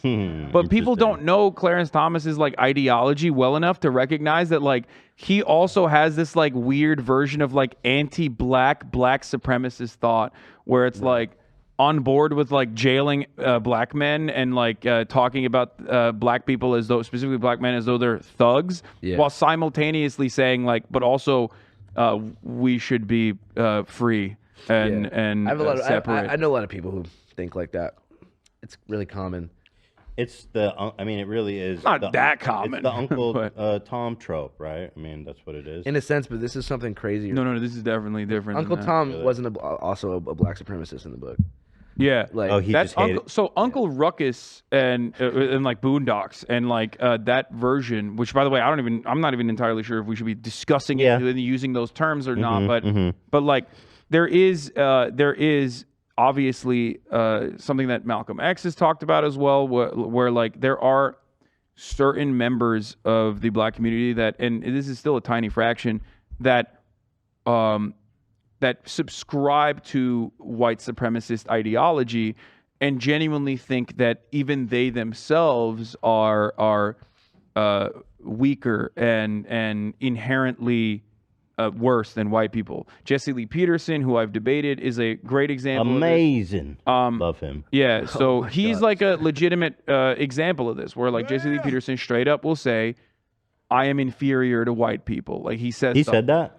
Yeah. By the way, you need to talk to him. He is so fucking funny. Jesse Lee Peterson, the dude is like, says he loves like picking cotton or whatever. Yeah. He's taking photos. Yeah. I haven't heard that one. You know, that guy, I can't believe the shit he says. He's so funny. He goes, amazing. When I Isn't he gay? there was some information that came out that he's like having sex. 'Cause I knew Larry Elder personally told me that Jesse Lee Peterson was actually like giving housing, like opening up his house to like homeless people, and then I think it came out that he was like having sex with them. Almost Amazing. not dissimilar to Gezi or Ghazi. And what Ghazi Kazdo? Yeah, some of the shit that he was doing as well. Like these are really marginalized people that like oftentimes are Ghazi is locked up. No. Yeah, he is. He's in prison, I think. Anyway, I want to watch this Kanye the list reveal. So it's fire. What else do we have? Disney, ABC Kids and Family, YouTube, ABC Kids. Times, Discovery Network, Paramount Pictures, Facebook, Huffington Post, Yahoo, Marvel, Mark Hulu, Zuckerberg. Cosmopolitan, Time, Touchstone, Associated Press, Pixar, Miramax, HBO, New York Post, LucasArts, MSNBC, DreamWorks Animation. Now, the thing is, I skipped over maybe about 5 of them because it was just unclear on this list. The red are the executives that are Jewish. Dude, you are fucking these out of companies. this world. Holy shit, dude. What the fuck? You don't arrive at that. You don't arrive at that list unless you've done where do some you like. get that list? No, that's rabbit hole white supremacist He shit. That's is like in you deep. 100% have gone fully down the white supremacist rabbit hole, and you're like in forums. Dude, like that. No, I've seen yeah. that list. I've seen that list so many fucking That's times. some 4chan I knew as soon as he said, "Oh, I now call it red media." I knew that fucking Excel spreadsheet that I've seen a million times over was coming out. Dude, Wow. this guy fucking sucks, dude. He is. He really. And like, I never had any types of opinions on Kanye West because I just saw it as like celebrity tabloid media. So I never like every time I heard about Kanye West, I just figured it was some sort of celeb dating gossip, and I always turn a blind eye to that type of shit. But this is like gonna have like real life negative in the impact. pocket. This is actual real life negative impact shit that like I'm gonna hear some talking. Like I can already picture the interviews that I'm gonna do like 2 or 3 months from now of just like people parroting the same shit that he's saying. And like, they're gonna say they silenced him because he spoke the truth about the Jews. And even after he moves on from this shit, after the manic episode ends and he tries to walk it back, or even if he doesn't, it's I don't going to think be he is. permanently imprinted in like the psyche of hella people who follow him. I don't think this is going 100%. to. I think when you arrive at that step, especially paired up with his like megalomania, his like insane narcissism. He has a god complex. He thinks he literally is infallible. So I don't think he's gonna walk this back at this point. My homie Lee said that he thinks he's going to run with Trump in 2024. Dude, that would. That's why. No, that's why his hat says 2024. Your ass was about to say that would be fire. No, I was saying I think he's gone too far for Trump. No way, dude. They would be a freaking power No, couple. Trump, Rolling Stones, which has like fucking embedded people inside of Trump's inner circle, I guess, because they do a lot of like breaking news coverage out of there, was saying that Trump said that he was going too far.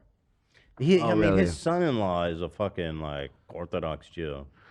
Not only Kushner? that, but Trump also. Yeah. Trump and Kanye are almost like two sides of the same coin when it comes to anti-Semitism. But like, Trump is like, yeah, the Jews control the media, but they're doing a good job as long as they're not attacking me type guy. You know what I mean? Because he loves like it's weird. Like he says the same shit that Kanye does, but he's like, but you guys are doing so well with your money. I would want a Jewish accountant, like that kind of shit. You know what I mean? So. Like The Jews run media, and it's a good thing. Yeah. That's Trump. Well, he doesn't love the media, This but is already the result of Kanye. This was in L.A. actually. Honk if you know Kanye's right about the Jews. Goyim TV, shout out to it. I know these guys are. And just straight. And here's your people, Kanye. Just straight up Heil Hitlers on the. You know what these guys did before this? 405. These same guys who did before this, they went to like Auschwitz in Poland and like did a similar display. oh there. yeah, I remember that. Yeah. Nice. Yeah. These guys just, I mean, they're lost in the sauce. Like these people have gone overboard. Like anyone who's anti-Semitic is like their best friend. Like that's all they require as like barrier to entry for like taking it. You know, they have nothing in common. And it's like, oh, you hate Jews? Like let's just talk. They just talk shop. Yeah, it's like, Yo, can you look up this quote? I want to know. Whatever the fuck. Pretty sure these guys are not fans of black people. I'm just gonna say. Yeah. the dude who organized this is Hispanic. Oh, okay, so no, that's it. We just hate Jews, and we love that about. No, them. Right? He's actually Filipino. but the Hispanic, Filipino. dude definitely also. I'm telling you, probably not too fond of black people either, unless they're deeply anti-Semitic like he is. It's all, yeah, no, definitely. It's like Orange County Inland Empire fools. Yeah, it's so yeah. I mean, there is definitely a lot of the weird like Nazi shit in Latin American countries as well. Yeah, those guys used to convoy around America, just like harassing Jews in like a motorcade. That's great. By the way, here's the Bible quote. Reverend or Rev 3:9 says, "Behold, I will make them of the synagogue of Satan, Yeah. which say they are Jews and are not, Synagogue of Satan. but do I lie. say that shit all the time at rallies. Behold, I will make them to come and worship before thy feet, and to know that I have loved thee." What the fuck does that even mean? I don't know. But dude, I've heard this before. You belong to your father, the devil. That's Alex Jones has said that a lot. John 8:44. That's the other one. You belong to your father, the devil, and you want to carry out your father's desires. He was a murderer from the beginning, not holding to the truth, for there is no truth in him. When he lies, he speaks his native language, for he is a liar and the father Why of is that lies. about Jews? I don't know. Because, I don't know. They're just lying. Yeah, it's all about I want to finish this clip. Yeah, let's see what else he says here. Was that what happened? Well, what I said is, hey, you know,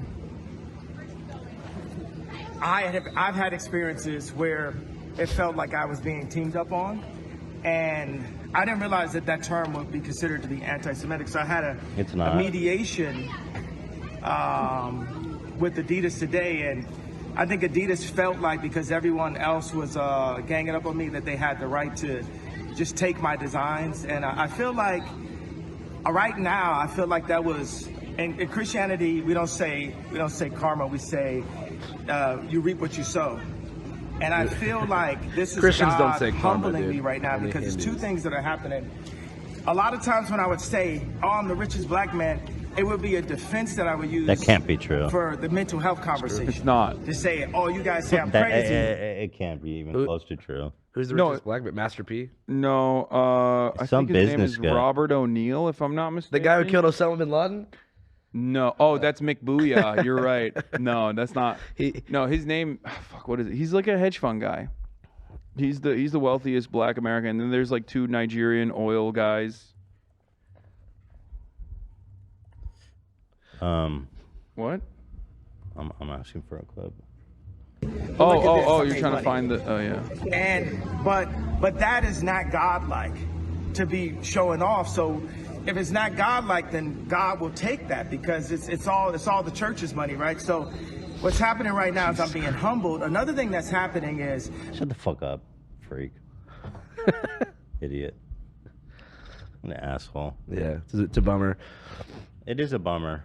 I was just trying to get into his music actually. 'Cause Yeah. I never really listened. Ethan Klein got into Kanye West's music after the anti-Semitism. It was before the anti-Semitism. This guy's friggin' dope. He's got some good ideas. We do control the media. Yeah. So you were talking about black people who are like racist against black people, essentially. Yeah. So here's Kanye saying that he sees himself as basically a white man. It's awesome. They'll say you're homophobic, and so I empathize with the position of the straight white male. And part of the reason why I empathize with that position is because I know that I'm headed to that position. And what position that is? Top power position. Oh my God. What a fucking lunatic. Thanks for the solidarity, Kanye. Yeah. It means a lot. So there you go. Top power position, baby. So Now what? That could be interpreted in different ways. Obviously, like I think partially what he was saying there, you could literally look at that in a more charitable position and say like he's recognizing white supremacy, But he says, ultimately "I'm headed he still there." is saying like I'm gonna be there. I'm gonna be at the top Eventually. Which is Eventually, such a weird, I'll transcend to being yeah, white. it's like it almost is like Jews control the media, but I'm mad that I'm not controlling it. Like right. that's kind of what he's saying, which is so strange. He's rich enough to make his own companies. Was he complaining about Jews? Well, not anymore. I think. Go make a record label. Or go, Not well. He I mean, did. And had He had one. That was fraught with exploitation. That was already like. Well, super- maybe he needs to hire more Jews. I'm just saying. I mean, so. Right, Hassan? So here's the thing about Right? that, okay? And I've said this so many times at this point, it's just like I'm repeating myself over and over again. But like the reality is Kanye West is understandably frustrated with the way that record labels are designed. He has personal experience being exploited by not Jews, capitalists. He has talked about Bernard Arnault, the Louis Vuitton guy, like the French guy who owns like the Louis Vuitton. And he's talked about how like he stole Virgil Abloh from him. That guy's not Jewish.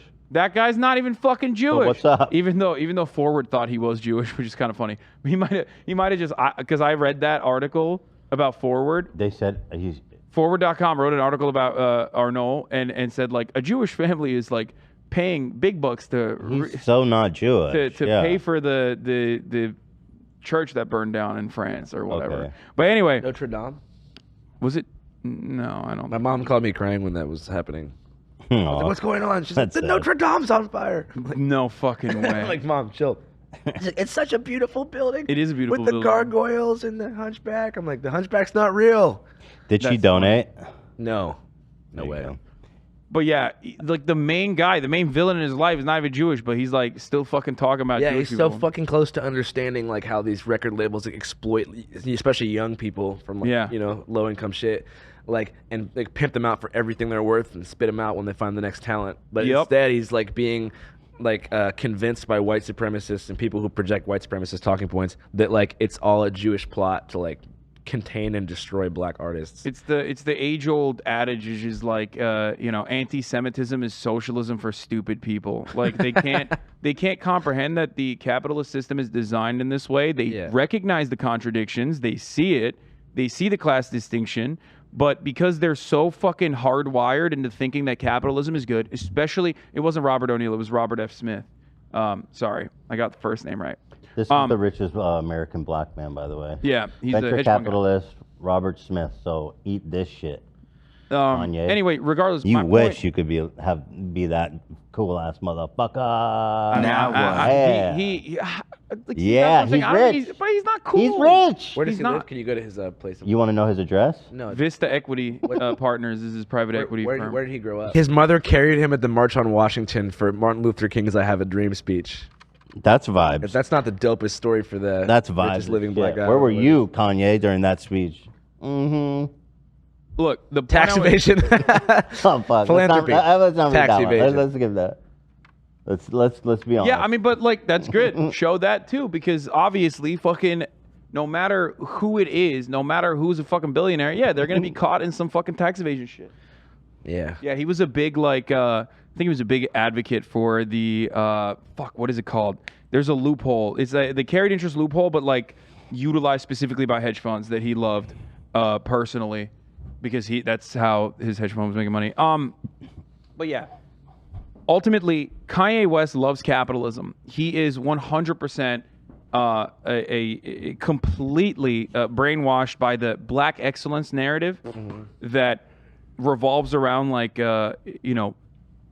picking certain people from an otherwise marginalized community and using those people as like, this is how you're supposed to be. See, like some of these people made it, so like white supremacy is not real, not all that real, or like the only way to overcome white supremacy is through black capitalism and being very successful at it. Yeah. Fred Hampton, obviously, in my opinion, was correct when he said the solution, the antidote to white supremacy is not black capitalism, it's socialism. Yeah. And Kanye, because he believes in the prosperity gospel style, wealth shows that you're morally a good person, and lack of it shows that you are a moral failure. Because he subscribes to that idea, he cannot remove himself from that equation. That's why he constantly brings up his billions. That's why he constantly uses that as a way to reaffirm his position. And for that reason, he has to single out a group of shadowy individuals, because he himself is a capitalist. Yeah. He himself is a part of that exploitative structure, but he doesn't see himself as a villain, so someone else has to be the villain. It's not, there's such a thing as good capitalists. I am one of them. And then there's bad capitalists, the Jews. So that's where that comes from. Like you arrive at anti-Semitism if you cannot comprehend the way the world works through the lens of dialectical materialism. You definitely nailed it with that one. I mean, the guy's close, but no cigar. Yeah, so close. Anti-cigar. Yeah, I want to shift gears a little bit. I wanted to ask you now, moving into the midterm, you kind of have your pulse on the people. Yeah. Like, what's your feeling on kind of what's coming up for America politically? I don't know, but and culturally. The culture war is back on. Oh yeah. Well, I call it the news machine is back on, which is Yeah. like the divisive, mainstream media outrage cycle on both sides is back in full swing. It was pretty silent for like 6 months. I don't know why. It just other shit was occupying people's minds, I guess. Ukraine. Yeah, something took people out of like domestic social conflict, but now it's back. Freaking is like the lamest segue to anything. Freaking like the shit. Like every time I go on YouTube, it's like Jesse Waters talking about like trans women in sports. Mm-hmm. Yeah. Colbert is like won't stop talking about January 6th. Like it's all coming back. Yeah. So I made this call as soon as I recognized the writing on the wall that like Brandon was going to win most likely. And I said that this was going to be exactly like the Gamergate era internet, where like everyone was going to turn to the usual like team sports in politics, where I'm a Republican, I'm transphobic, I think trans people are scary, and they're somehow like queering our children, and they're bad, and they're grooming. On the Republican side, that's all they fucking care about. And then on the Democratic side, they would go towards like, microaggressions and whatever the fuck's going on, that like they need to clean their own ranks or whatever. The liberals haven't really performed as much as I thought they would. on that front, but Republicans are fully invested in that cycle. Yeah. And they're bringing it back in a very big and very meaningful way. I mean, you have so many anti-trans bills, like so much legislation that is cut out in the state trans legislature. and fetuses. That's everything. I mean, I feel like libs kind of had their year. 2020. Yeah, we had the January. I just think that like that whole era, was like with the corporations, turning like super anti-racist for like 6 months, like forcing that shit on people in the middle of the country and all that. So I think now there's a big moment for like right-wing shit happening. Yeah, pendulum. Yeah. It's swinging back in the other direction. What's your feeling like? It feels like in the past decade or so. Crime is a big one. Oh, before I forget, sorry. Yeah, even though crime is That's another decreasing, one. which is interesting. You're now we're at a stage where like literally even the fucking comptroller running for like a local position in Arizona is cutting Willie Horton ads. Like that used to be something that, popped off in the 90s, and then we got the, crime bill, shouts out to Joe Brandon. Yeah. And then for a while it was like, well, that's a little fucked up that you're saying so openly that black people are criminals and thugs that, need to be over policed. Now, as a punishment for all the corporate messaging, I think that local media and the national news cycle is like has successfully created this narrative that like every fucking big city is crime ridden and there's a massive crime wave, which by the way, there's no empirical evidence for. There's no basis for that. I'm saying it's actually certain crimes are more active than before. Homicides. No, like boosting, like. Oh, you're talking about cars, the Kia boys and shit? No, I'm saying like in SF, like there's more stealing than ever. Like there's more like just like busting into cars, bipping and shit like that. Overall, though, Yeah. Overall, it's still consistently lower than it was at the heat of like the crime pandemic. Well, it will never get as bad. America will never get as dangerous as like the mid '90s, and that goes for every city. Like if you look up homicide stats in '94, it's Crazy. double the worst. Like New Orleans, Detroit, these places had like Juarez, Mexico level like homicide stats. Wow, that's and, for a time period. Well, a lot of these places still have incredibly high crime rates. It's just that you oftentimes assume that it's only happening in California or New York. When you actually look at the evidence, when you look at violent crime, red states are top 10 every time with like some exceptions. I just think in California and Oregon and Washington, you can get away with like hella petty crime. Yeah. Like, cause there's a more They don't there's just a more prosecute it. lax court system. Yeah, So I yeah. think that's where they get the ammunition to do like the whole like the Yeah. West Coast is Well, crumbling. there's like thing. videos of people running into like CVS and just grabbing. I just shit. mean even like Arizona, if you get caught with drugs in Arizona, you get caught with like a little bit of anything, you're gonna go to jail. Yeah, which is fucked up. Yeah. And it's good that you shouldn't go to jail. I agree. For that. I mean, I'm not saying it's good or Literally bad. wearing a shirt that says crime is not a crime. Yeah. But I wanted to ask Nevada, you, like, Arizona, Montana, South Dakota, like some of these like states, they have extreme judicial systems, bro. Like you're going away for whatever. Yeah, and it's really fucked up. And it also plays a role in their economy. You got places like Angola in Louisiana, the Where I did my- Louisiana State I Penitentiary. did my first documentary there. Oh, really? Not for All Gas No Breaks, but when I was working for my The college Diaries newspaper. one? No, it was about the Angola Rodeo. Oh, you did that? Which is where they have like trustees, which are like well-behaved inmates, are able to like perform People for who free should be people. out. Rodeo. People who should have already gotten back into society that they keep there. well behaved, For- well behaved slave, basically. No, literally, that It's actually they a call it labor prison. No. They Yeah. call it Angola for that reason. Like it's named after the Angola plantation, That's which crazy. is named after obviously Not where simply the named slaves are after, coming but is actually on the same grounds Yeah. as the largest No, cotton it is a plantation in plantation. Louisiana. Yeah. Yeah, it is. It's literally they pick Yeah. cotton. Like they actually Really? Yes. Yeah. Like What the during frick? the day. Yes, but I wanted to ask you, like, it seems like in the past 10 years, maybe more, there's just been less emphasis on policy and more emphasis on culture wars things. And that seems to just be intensifying. And I'm wondering, is there an like off ramp, or do things just get more tense? Like, I just don't know where. I don't think it'll be as bad as 2020 next election. You know, in terms of civil domestic conflict, no, because that was like a drill. We've already done it one time. You know what I mean? Like, I don't think there's going to be like Proud Boy Antifa street brawls like there was in 2020. I think a lot of things kind of peaked and coalesced. Like the volcano kind of erupted already. You think so? Yeah, for sure. Riots plus January 6th.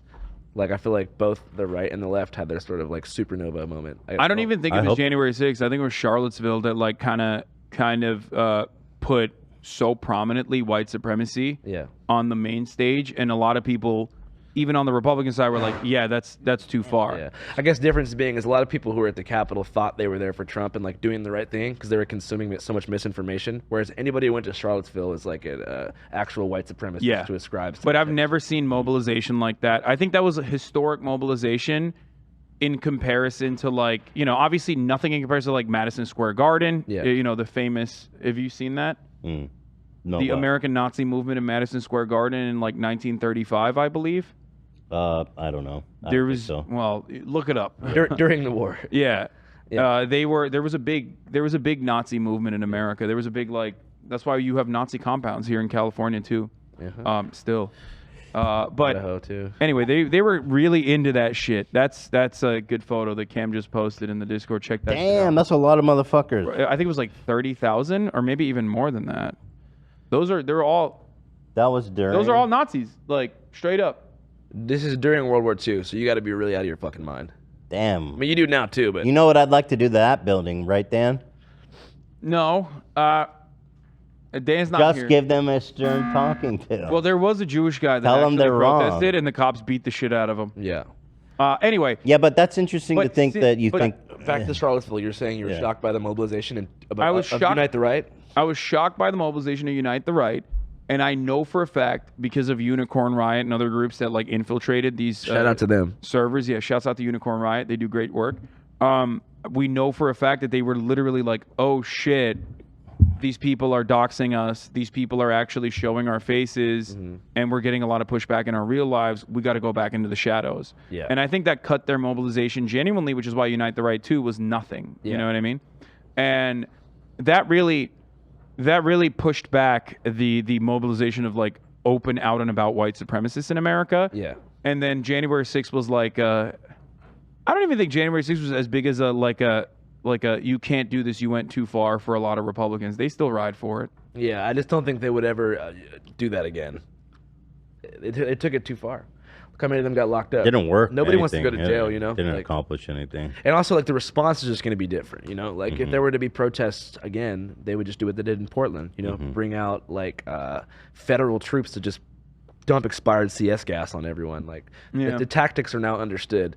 Just like the Capitol Police would know how to respond next time. Right. A lot of things happened for the first time in 2020. I see. So that's interesting. So you think there'll be a simmering down of I think it'll be cultural not the biggest Bill Maher fan, but it's Cold Civil War is what it was called. I think that the culture war will continue. Online will be the real battlefield as it typically is, but I can't see there being mass street mobilization again. What do you see again? I ask this because you have this access to so many people, like real salt of the earth kind of people. Like what? I don't know, but what do you see? Is there some kind of trends or forecast that you see happening on the ground that you're interested or scared of or fascinated by? Not right now. I mean, I haven't been in the field for a minute. Really? I haven't really filmed much in the past 2 or 3 months. Why? I filmed a lot. I filmed for 4 months straight. So I had 6 videos loaded. I've just been editing at the house for a while. Taking it easy? Yeah, before tour. I mean, I have to go on the road for months, and then the movie comes out the day tour ends. So I'm just I have a lot to look forward to. Wow. I don't really want to get all sad. You've been working hard, and you're about to enjoy the fruits of your labor. Fruits of labor. Nice. I think as far as on the ground mobilization goes, you're right.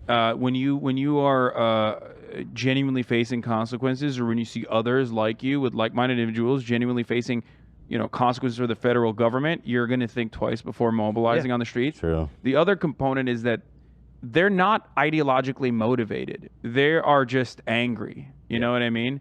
It's almost like I've talked about this before. Chapo Trap House talked about this a lot as well with mass shootings happening in America. There is a genuine snapping moment for a lot of people, but they end up redirecting their anger towards the systems on representatives of similar hierarchies in their lives, like women, because they think women are responsible for all the anger and animosity they feel. Incels do this. Or they think their manager is responsible for the animosity because they're that's a microcosm or a reinforcement of that same structural inequality that they feel every day. And in a similar way, these guys are behaving like medieval peasants, where they see a lot of anger, resentment. They feel a lot of resentment and anger, and the television man is telling them it's immigrants, and the television man is telling them it's like, queer teenagers or whatever. Yeah. So they just redirect that anger and animosity towards like parent-teacher conferences and shit like that, where they can make minor differences in their immediate lives and feel accomplished. We saw a version of this within the liberal movement when Obama was president, when like liberals would get together and, draw the pitchforks out. Obviously, I'm not making a moral equivalency between like fucking recasting a voice actor or whatever because they were only 25% black versus, what the fucking these psychos are doing in like Michigan, for example, where they made this 13-year-old girl like take down her mural and like made her cry because they thought that it was demonic. But it's a place of powerlessness. There's no mechanism of pushback. Oftentimes that mobilization and that mechanism, if you don't do it through labor unions, obviously, from the leftist side, which are non-existent in this country pretty much. On the right-wing side, this mobilization comes from fascist mobilization, like, brown shirts and like militias. And a lot of those people do not have like the ideological motivation. They're just fucking angry. Yeah. They're not even aware of what they're angry at. They're just angry, and the television man is telling them to be angry at this thing rather than angry at the actual problem, right? So for that reason, I feel like their mobilization is diminished. Yeah, totally, bro. Partially also because of the federal pushback and the pushback that they saw because they were shocked. Yeah, like a lot of these people felt like, whether they openly stated it or not, they recognized that they were entitled to a government that was always going to side with them, right? And all of a sudden, when the government doesn't side with them, they're like shocked. They're like, what the fuck? You're treating me like this is my government. I'm entitled to be able to go into the Capitol. How dare you fucking prosecute me for this? I'm doing a patriotic thing. So that, I think, makes them second guess as well. So you are correct on that. For sure. That's good, actually. That's encouraging. I'm glad to hear that because I guess I'm not as, I don't know. I guess I'm pessimistic, bro. But I want to change subject a little bit. Yeah. In April, you were in Ukraine. That was like a whole different approach for you, going to like a kind of a war zone. I mean, you never done anything like that, right? No, never. And that was right as the war was breaking out, right? Yep. Was it scary being there? Were you afraid? Yeah. Have you ever feared for your life like that in the course of your work? Yeah, worse than the U.S. during a lot of shit. I mean, I was in Lviv on the western side of, Ukraine. So like the extent of the bombing there was like, at that time, was a fuel depot on like the outskirts of town. I mean, aside from the air raid sirens going off every 2 hours and having to go into a bomb shelter like 3 times, interrupting your sleep at night, it wasn't that scary. I mean, it was more just interesting to me. Also, as a journalist, you know what you're walking into. I think I get more scared when spontaneous stuff would happen in like a familiar environment, like at somewhere like in the U.S. Whereas I'm going to Ukraine, I know there's a war, so it's not like I pull up and I'm like, what the fuck's going on here? Already have that like journalistic like helmet on vibe. Yeah, so you went there and things hadn't really gotten bad because I'm looking at like people are still walking around living their lives. Yeah, and I think now at this was point, this was post like the first bombing operation that happened in Western Ukraine. This was post invasion, so things have normalized at that point as best as you can. Now things are really bad in Western fronts again because Russia is using suicide drone attacks and have, I think, like reduced their power capabilities down to 30%. Yeah. By striking power plants and like other parts of their infrastructure. What was the vibe of like in general the people? Well, what's interesting is like Lviv is like much more of a Western European city, and as you can see, it's like cobblestone streets, like old school. It kind of looks like it's in like Paris or Denmark or something. So I was surprised. I had envisioned more like Soviet block style apartments and like sprawling, brutal infrastructure. Brutal architecture. But yeah, man, it was like very interesting for sure. People were trying their best to live their lives. Like people were refusing to stay home from work, like refusing to let the war impact the things that give them normalcy, a sense of purpose, peace of mind. And I didn't realize that, because you think about a country at war, you assume everyone's living in this like shell shock state of fear and panic. But I mean, like these people were doing their best to keep things moving. Bars are still open. That kind of thing. The craziest part about this is that this existence is actually identical to the existence of people living in like occupied territories in Afghanistan. they also are doing the exact same shit where they're like, yeah, what am I gonna do? I'm supposed to go to fucking school. And I want to see my work. friends. You know, like I want to like have my morning coffee. I want to read the paper. I want to go watch like my favorite YouTuber. Like they're regular people, and the war is external, and people try not to let it get inside them. You know? Yeah. But at this point, I'm sure normalcy is becoming a lot harder than it was when you shot this. I think human beings have a tremendous capacity to adapt to any circumstance that they have to deal with and like normalize no matter what kind of oppression or struggle that they're facing. Yeah. Are you surprised by kind of the direction of the war there? What's going on there? Yeah. Yeah. For sure. What did you expect kind of to happen after your time there? I expected it. I don't really know. I haven't been following it as closely as I probably should. But what I didn't expect is like the Ukrainian territorial defense, you know, which is like pretty much any male above the age of 18 had to join. All drafted. My passport was issued the same day that the Russian invasion started, and so they would like pull me with like machine guns and like check my passport, and they start like, "Have you ever been to Moscow? Have you been to Russia?" Oh, so they were giving me more like smoke than anyone else. Wow. Because you know, I saw a lot of like American.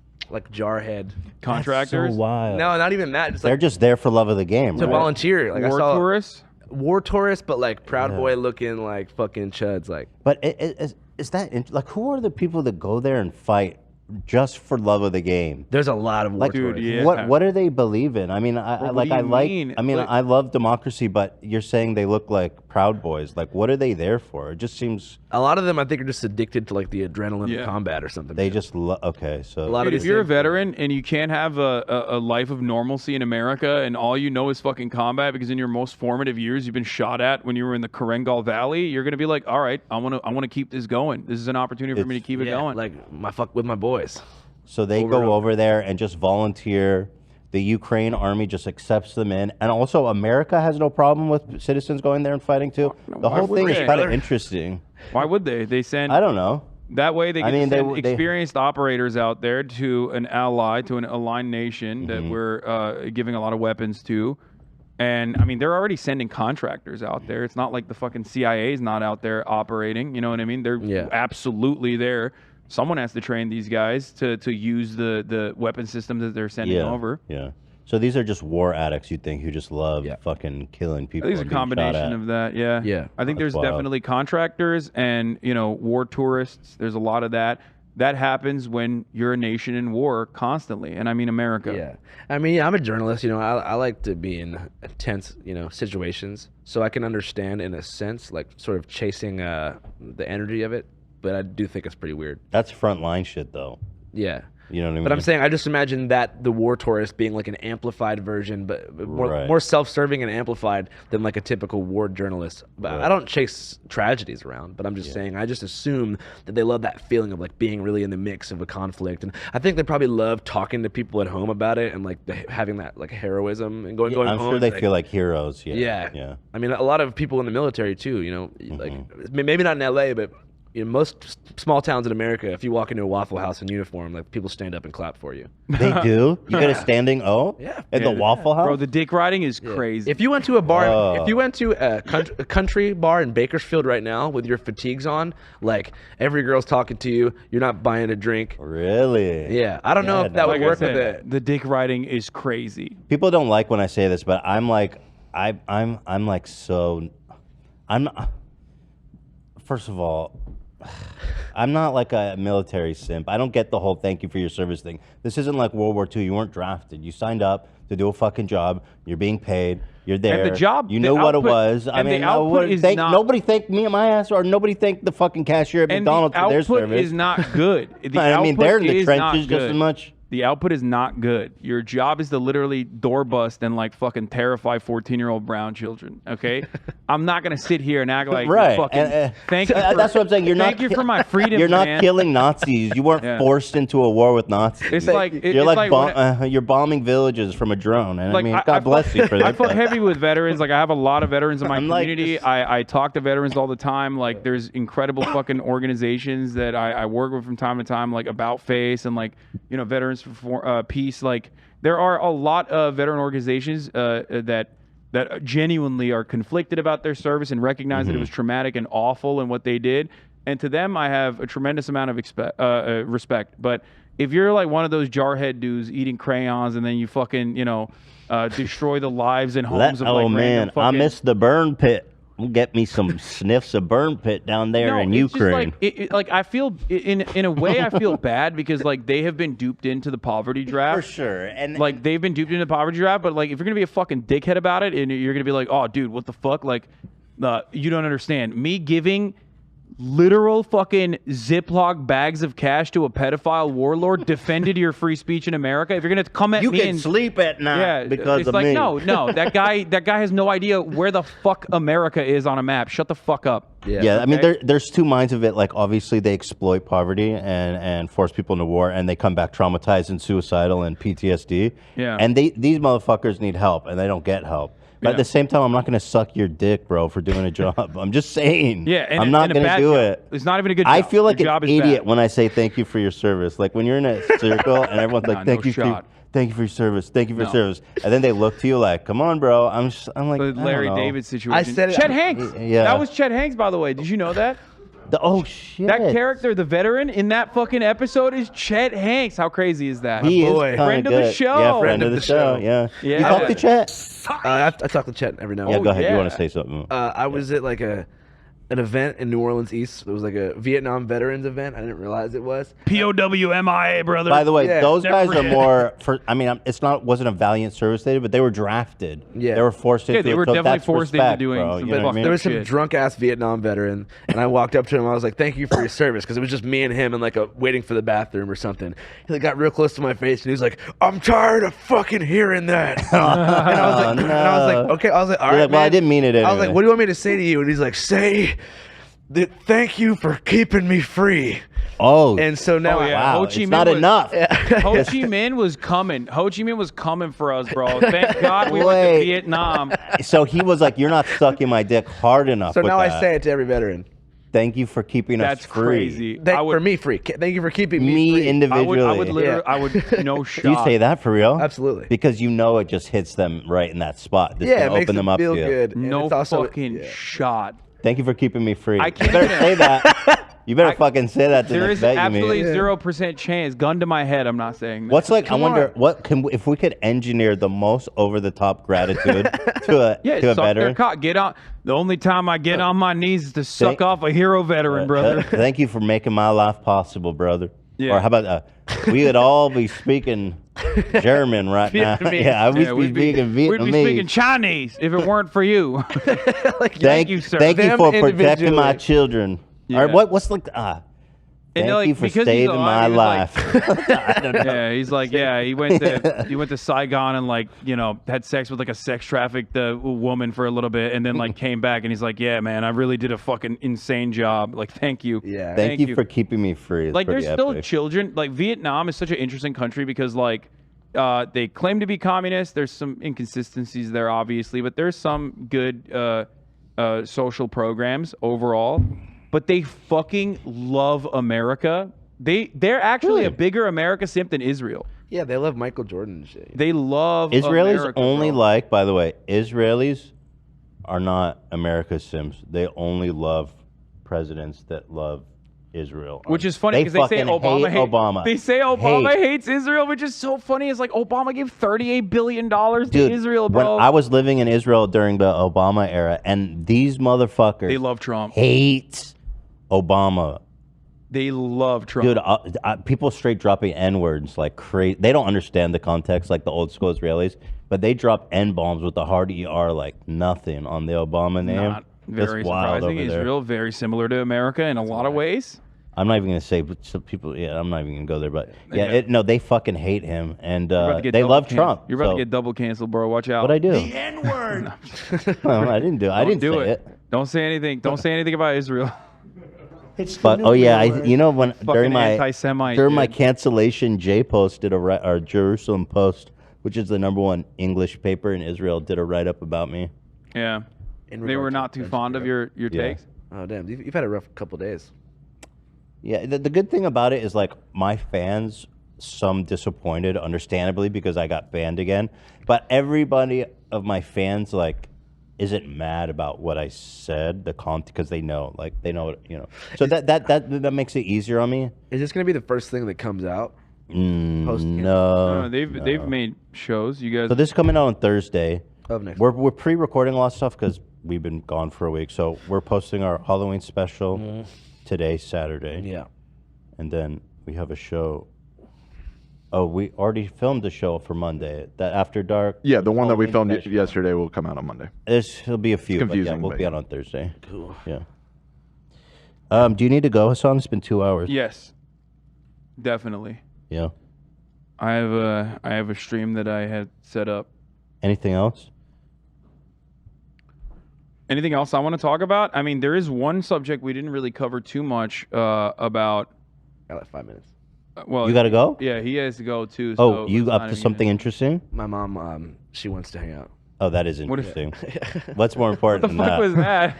She wants to hang I out. thought you were She going wants to me be to like, take her to a nice restaurant. I'm a member of Soho House. you're probably doing good. Let me ask you a question. Fancy. You're doing pretty good financially, I'd say, at this time, right? Sometimes. What do you mean sometimes? The Patreon's insane. Booming. Merch is probably insane. Booming. So what's sometimes? Well, He's sometimes. doing so well, he doesn't even give me the merch anymore. I will. Really? He's like he stopped Sorry, he stopped bro. asking me to do merch. Sorry, drop. bro. We don't do gifting anymore. Yeah, he's I like, mean, nah, I'm saying dog. sometimes I spend so much on production, like with this cartoon, that I'm down bad for like a month until I, Really? Patreon So check hits, may I ask how much you invested in that cartoon? like $75,000. Okay. Yeah. You're richer than that, bro. Come on. Yeah. Don't Yeah, act like that's I'm a lot of doing money. okay. There's no YouTube money though. Why? Oh, because everything is unmonetized. Yeah. Yeah. Merch There's is the way- biggest revenue. Yeah, there's Wait, no way you can monetize. Your some of that monetization on shit. YouTube is shit. Bro, have you watched his fucking videos? What do you mean? How But do you got hooked up. monetize that? Has that guy helped you? That I hooked you up with? Thanks. Yeah. But I think, I know. Yeah, Yo, but hook me up the with that guy. What is this?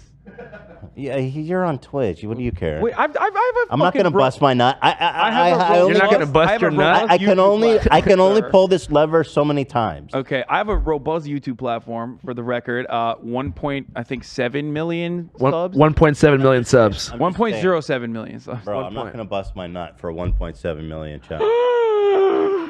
I can only pull this lever. No, do you need me to put you in touch? No, I'm it's just kidding. fine. It's fine, bro. Don't worry about it. You need Don't you have need it a on YouTube my rep? gold Everything's flag. fine. No, I have a YouTube rev. He's fine. You Shouts already out to have John. one. What are you asking Yeah. me for help, bro? No, it's cool. Just for the soundbite. the Yeah, fuck, I just wanted to, have a little fun. We're just going back and forth, man. Yeah. Okay.